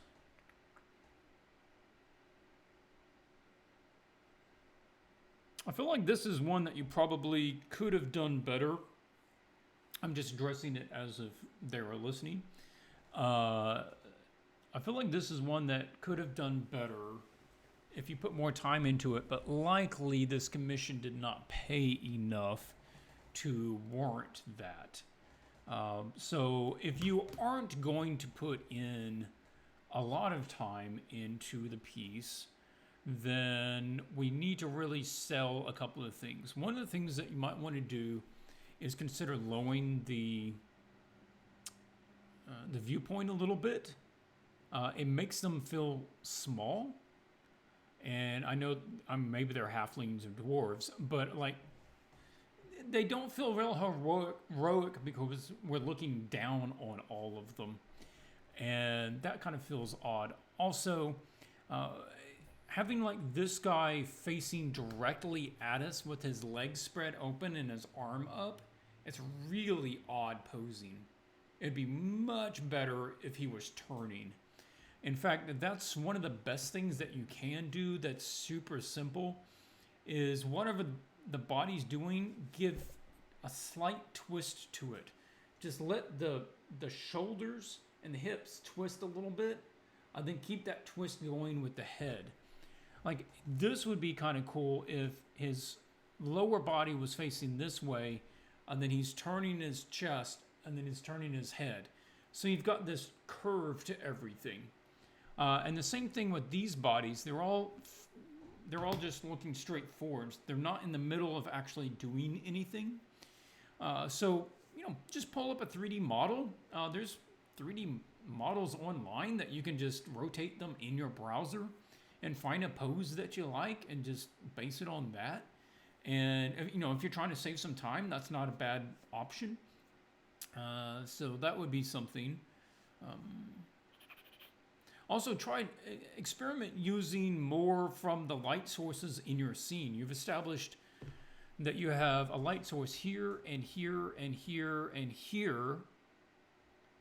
But so in that case, what I would think is let these guys mainly be lit by their own light sources. Then let this warm light hit the guys that don't have their own light sources. So you would have like this warm, cool thing where this guy is actually more in shadow. The background could even be brighter, I guess, to let him be in shadow a little bit. I don't know, a couple of ideas. Okay, let's see if there's maybe another question. What else we had? We had a variety of questions that were pre-submitted to the stream, so I was just taking a look at those. Brendon asked, I'm looking for an estimate time frame I should try and adhere to for the various steps in a painting.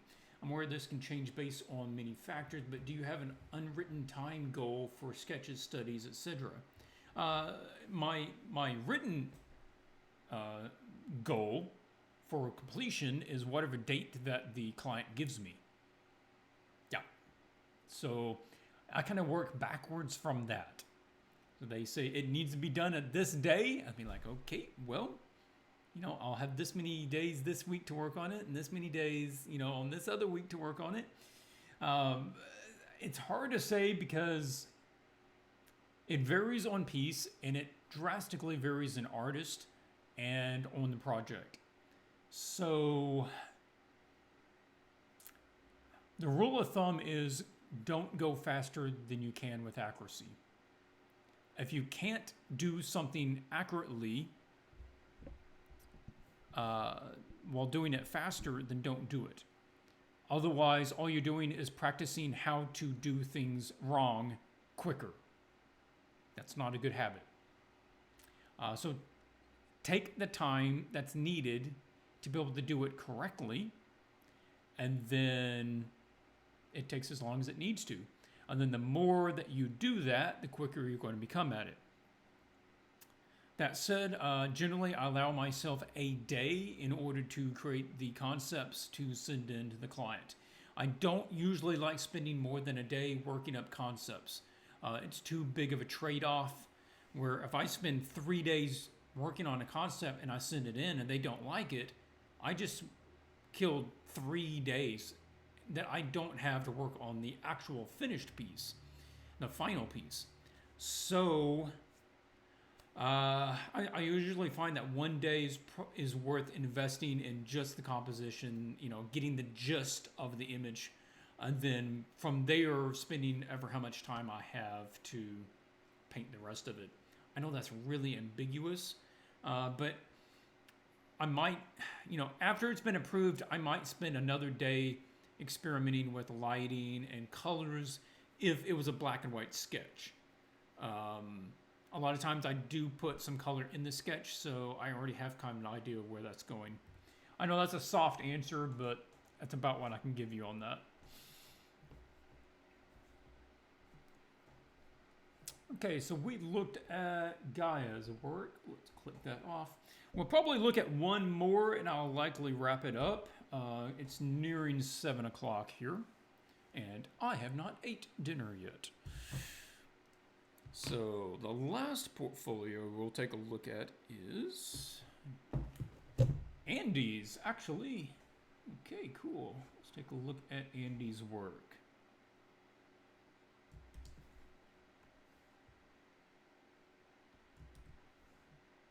Andy was the one that asked a couple of those other questions.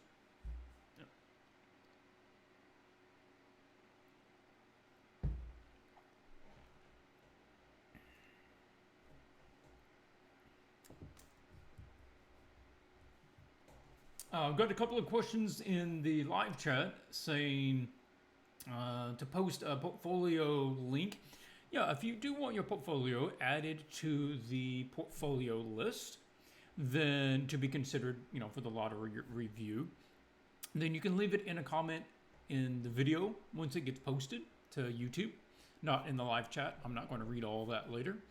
Or just probably the best is to join the Facebook group at swatches.group and leave your comment in the thread about that. So, yeah. Okay, so Andy Aslamov from Minsk, Belarus. Now, Andy has been a patron of mine for some time because I remember reviewing a couple of these. This one was for the art challenge. Now, I think he was a patron. Yeah, because we did a paint over that other one. This one is for an earlier art challenge, Odrew, Lord of the Owls. And I did review that a couple of times already. And I think that came out really well. I loved the idea of the owl basically bringing the Aurora Borealis. He's kind of made of it. It's like the spirit of the owls. Oh, that's lovely.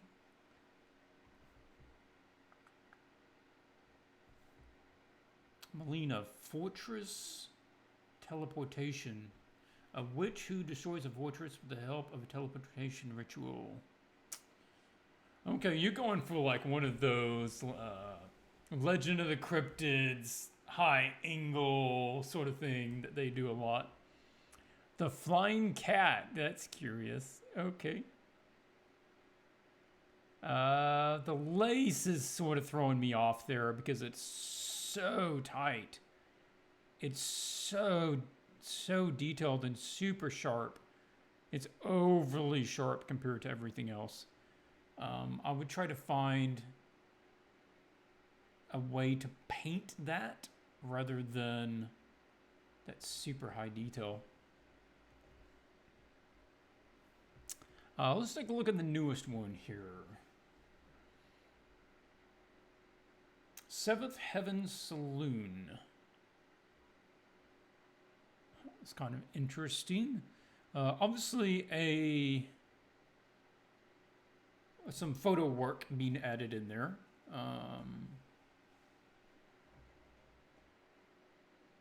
Got some trees.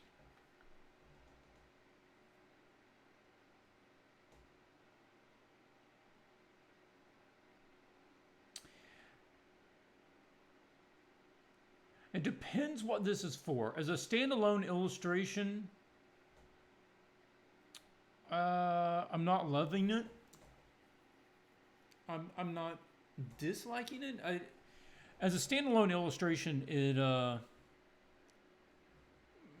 I don't know. I suppose I don't feel like there's a lot to it, and it's sort of just the mix of mainly photos.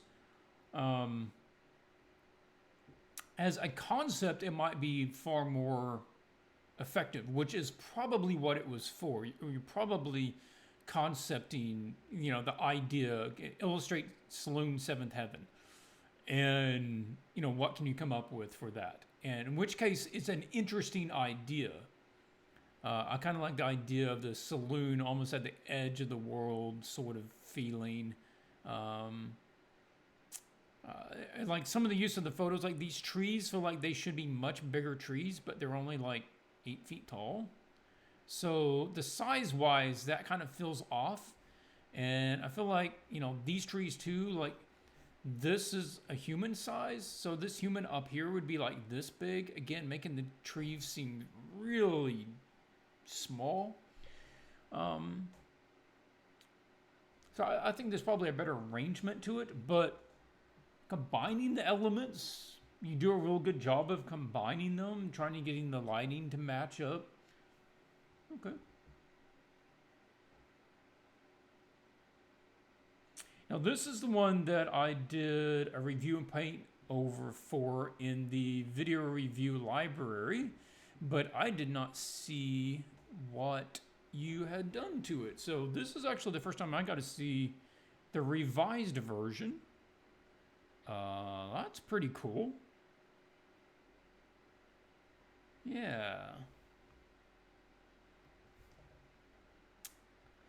Yeah, previously the background was all pretty dark, and what we tried to do was create regions of color and value so that basically these guys were lit, these guys were backlit, so these guys are more silhouetted. These guys are more silhouetted, same thing, this guy's more well lit. And then you have basically warm on this side, cool on that side. And those things together can really help get a complicated scene and make it far more manageable.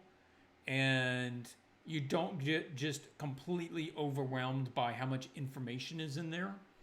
And so, he had mentioned to me, like, Andy had something like well over 200 reference images because he has so many well-known characters, and he's trying to capture all of them. So heck of a lot of work going on in this picture. I commend it. I think that the improvements were very good.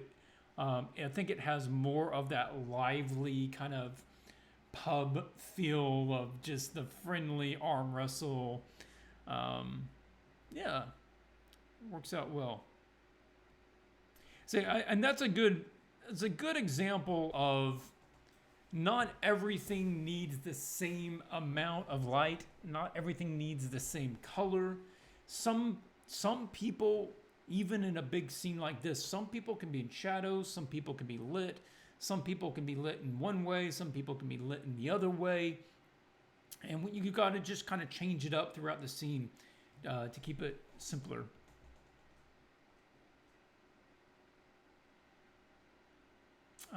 McGain's Carnage illustration for the original story of the character, anime's recreators. Okay, I'm not familiar with the recreators or this character.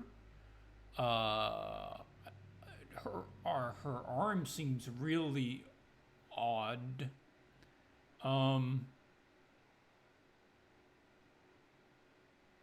I don't know, like, the character, if she's supposed to be like that, but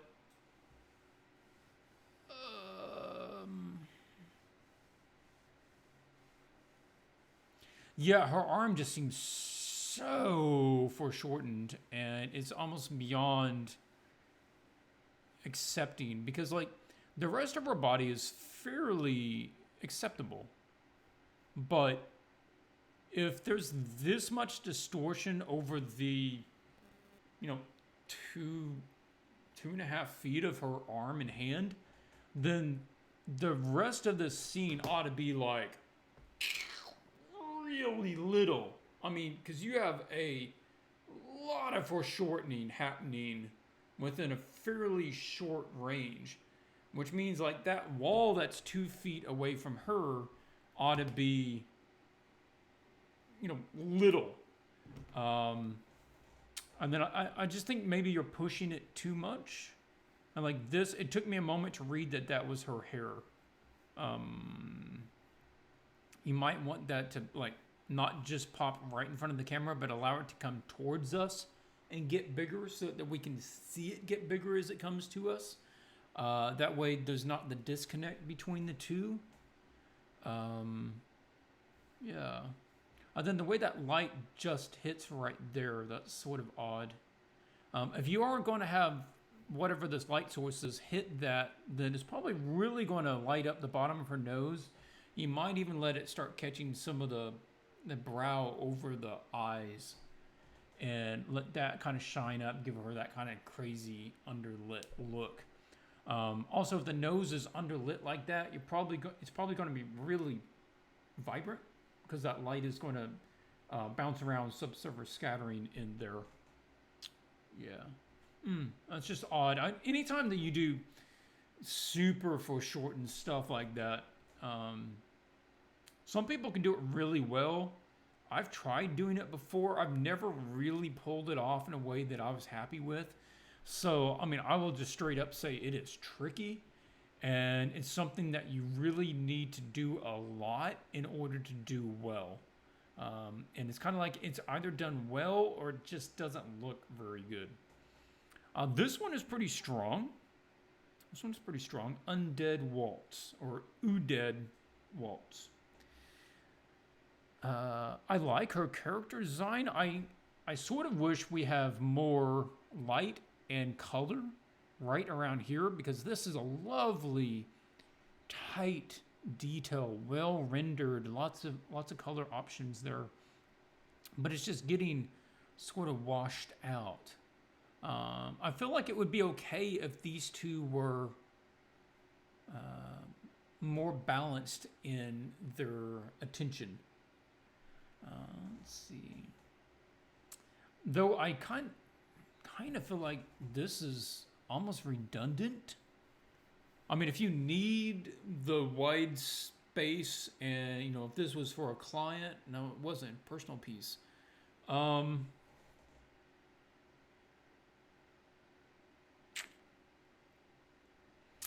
This feels kind of tacked on to me. If I were to do anything, then this is what I would do. This is what I'd suggest. You're trying to go for this magical undead waltz, ghost, Halloween sort of thing, and I think you're getting most of it. First thing is we got to get rid of this fuzz. Man, this fuzz around these lights. It's not the way the light works. Okay, so let's change that. You know, let me drag this over. We'll do one last little repaint, and then it'll probably be the last one for the stream. Let's grab this, and that is like the size of my canvas by sheer coincidence. Okay, it was meant to be.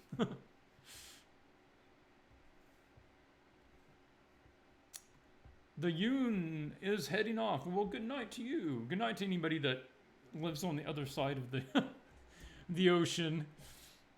And okay, so let's get this and this, and I want to use I want to use highlights. I just want to pop this up a little bit.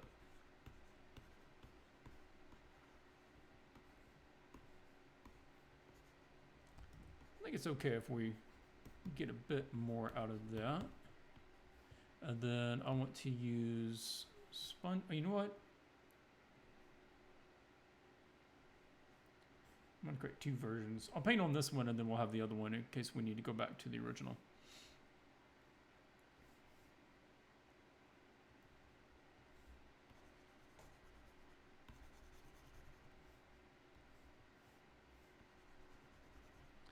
Okay, so we want to bring that up.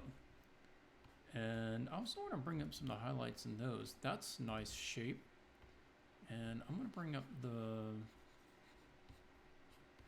some of the darks there, because the way that's lit there on those ribbons is nice. I particularly like that.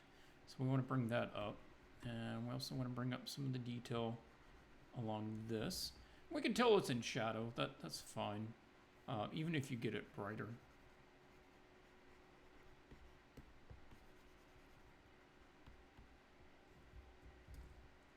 And I'm also going to pull it up a little bit in the face here.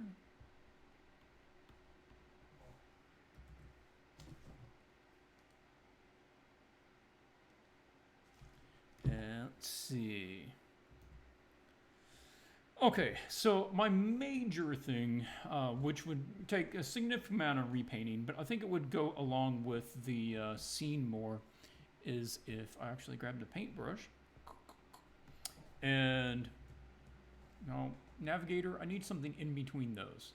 Yeah, like that. Thank you. And then we had the pumpkins as part of the image, because like this is getting sort of repetitious, not a lot going on. This is almost not a lot. So we want pumpkins part of the image. I think that'd be lovely. So we've got these flying pumpkins.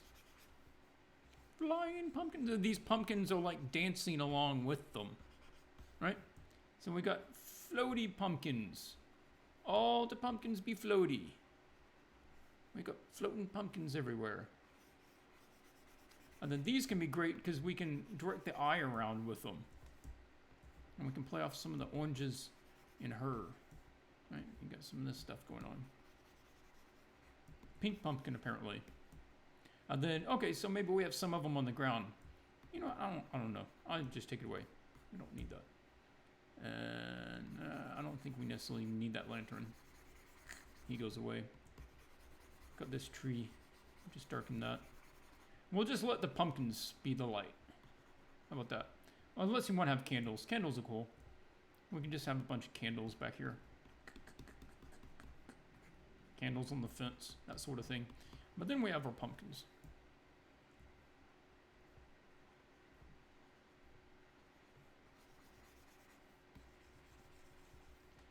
And there's all these guys around here.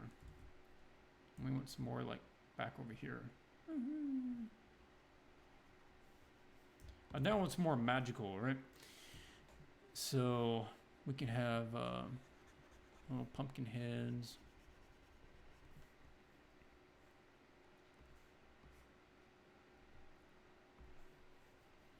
And you have like happy little faces on your pumpkins.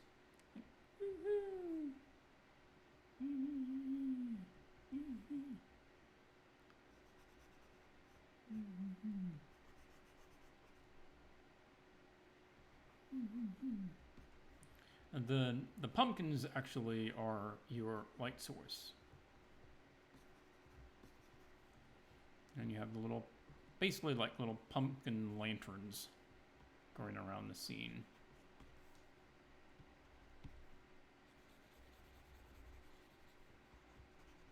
And then that gives a better sense of volume to the scene, right? There's I'm just doing this super fast to try to illustrate the basic idea. This allows things to kind of be broken up. There's a volume to the whole scene, and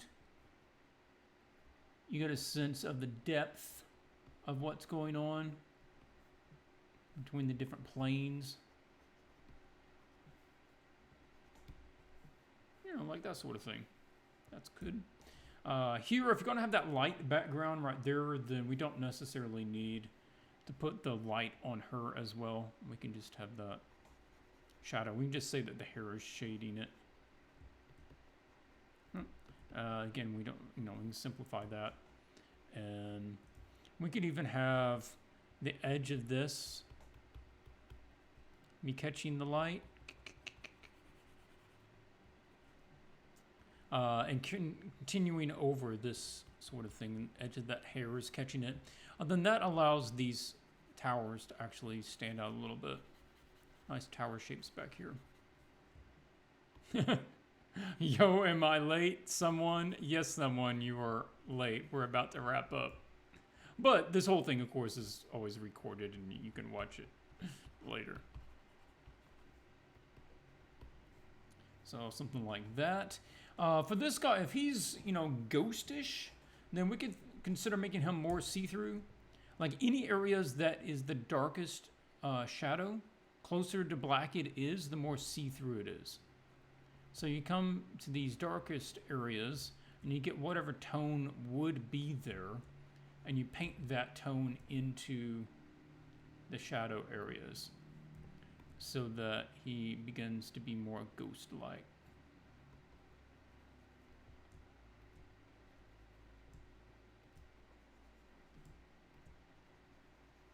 And it's basically he works like a screen layer. Anything that's lighter shows up. Anything that's darker, the background just comes through.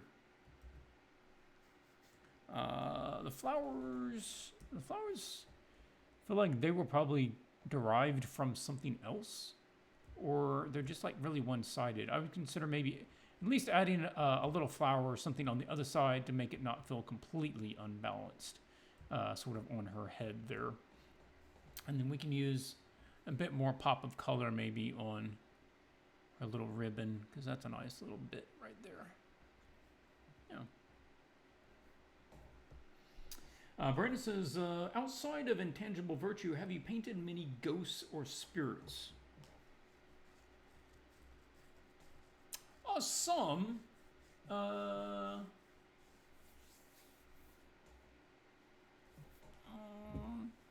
me think. Let me see if I can pull up something. I've got to switch in my cam for a second, because some of my images have not been released yet, and so I cannot show those. Let me see.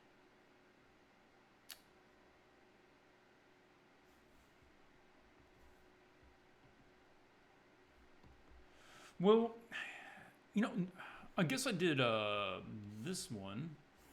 That was the most ghost-like. I'll switch over in a second. I've got to pull it over into Photoshop.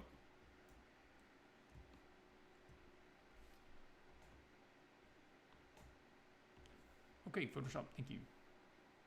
Let's see, I can show that one.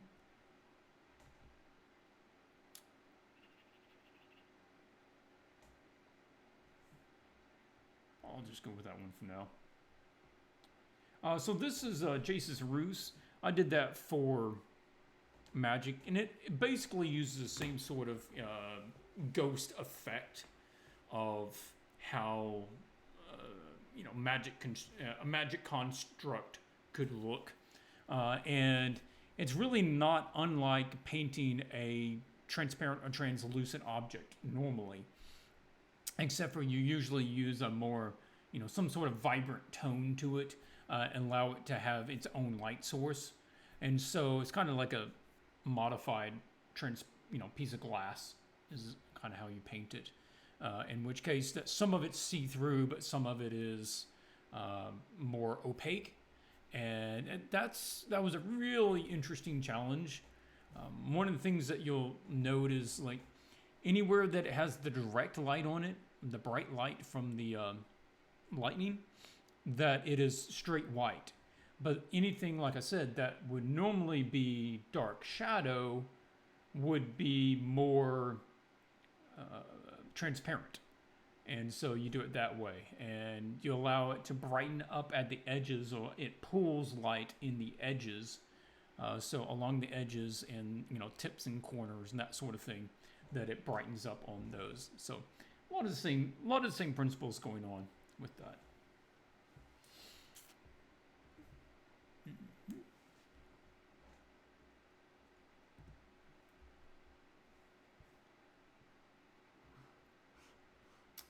Let's see. Maybe I'll just take a couple more questions. I think that's probably the last little paint over and last portfolio we'll look at.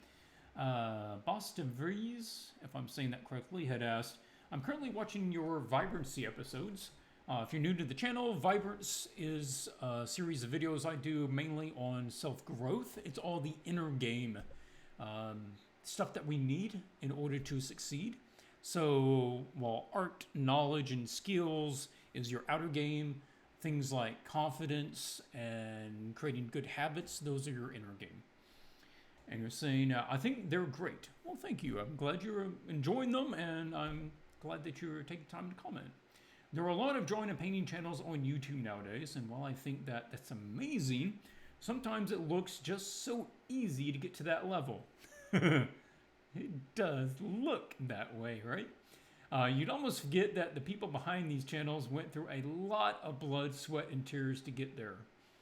Would you say that there should be more attention in the art community about subjects like dealing with failure, struggles, depression, etc.? Are you also planning on making more Vibrance episodes? Answer to that last question, yes, I am planning on making more Vibrance episodes. When you look at art, and I think art even more so than some other skill sets, that it has a lot of correlation with people who do magic, like hand magic, cardistry sort of stuff. Where if you watch somebody, oh, look, you can just grab the deck and twist it this way and then grab it and flip it back and forth and, put it back together. And it looks easy. It looks like anybody could just get a deck of cards and fan the cards out that way and, do that. But, again, what you're not seeing is how much effort goes into that. Same thing with art. Somebody looks at it and they see you showing them, you see that finished piece, but what you don't see is all of the work that went into it. The same thing with a magic trick. It's easy to look at the magic trick and enjoy it, but you don't realize how much time it went into mastering that or, conceiving it, etc. So one of the things that makes me think about is when you're only focusing on the outer game, the technical skills and knowledge, that you're actually creating sort of a gap there and you're getting a bit imbalanced. And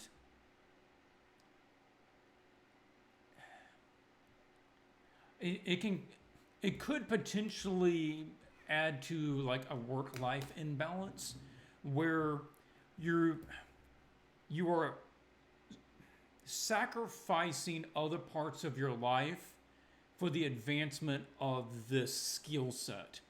And that's never a good idea. I'm reading the book High Performance Habits by Brendon Bouchard. I've listened to the audiobook, but I'm actually sitting down and reading the book itself. And, he mentions it in there at the beginning of the book that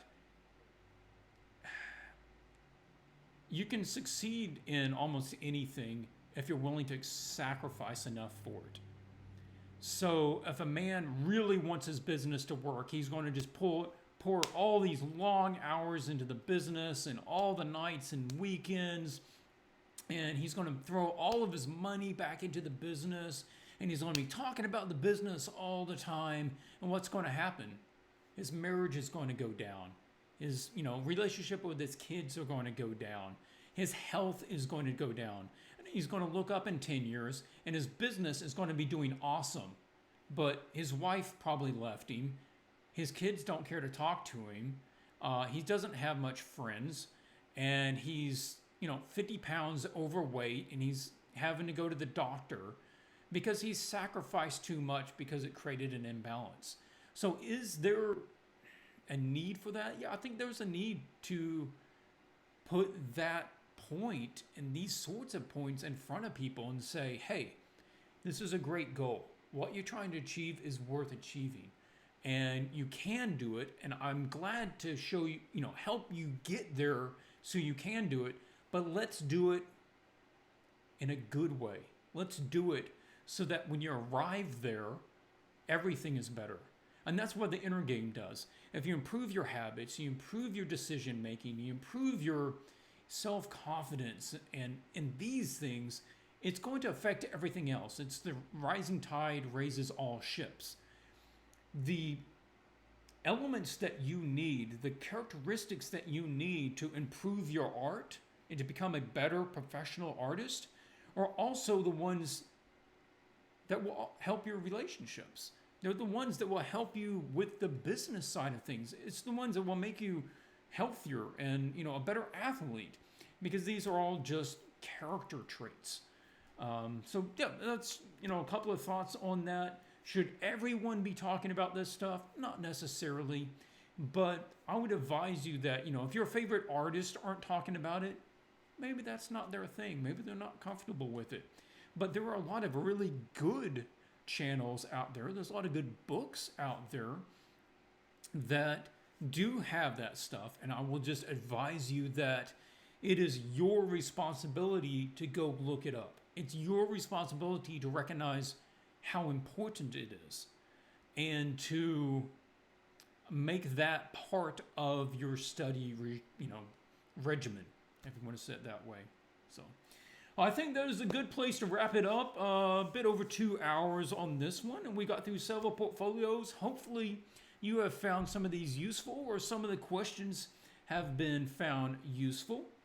And I will post out on, I was going to say I would see you next week, but I am going to be a guest artist vending at a tournament next weekend, so I will probably not have a stream next week unless I'm doing it earlier in the week. Keep your eye out on the Facebook group, and I will post out there if and when there will be a stream for next week. So thank you very much for joining. I appreciate all the submitted questions, and for all of you taking the time to join me and my channel this Friday afternoon. So I will catch you later, and thank you, everybody. Have a great weekend.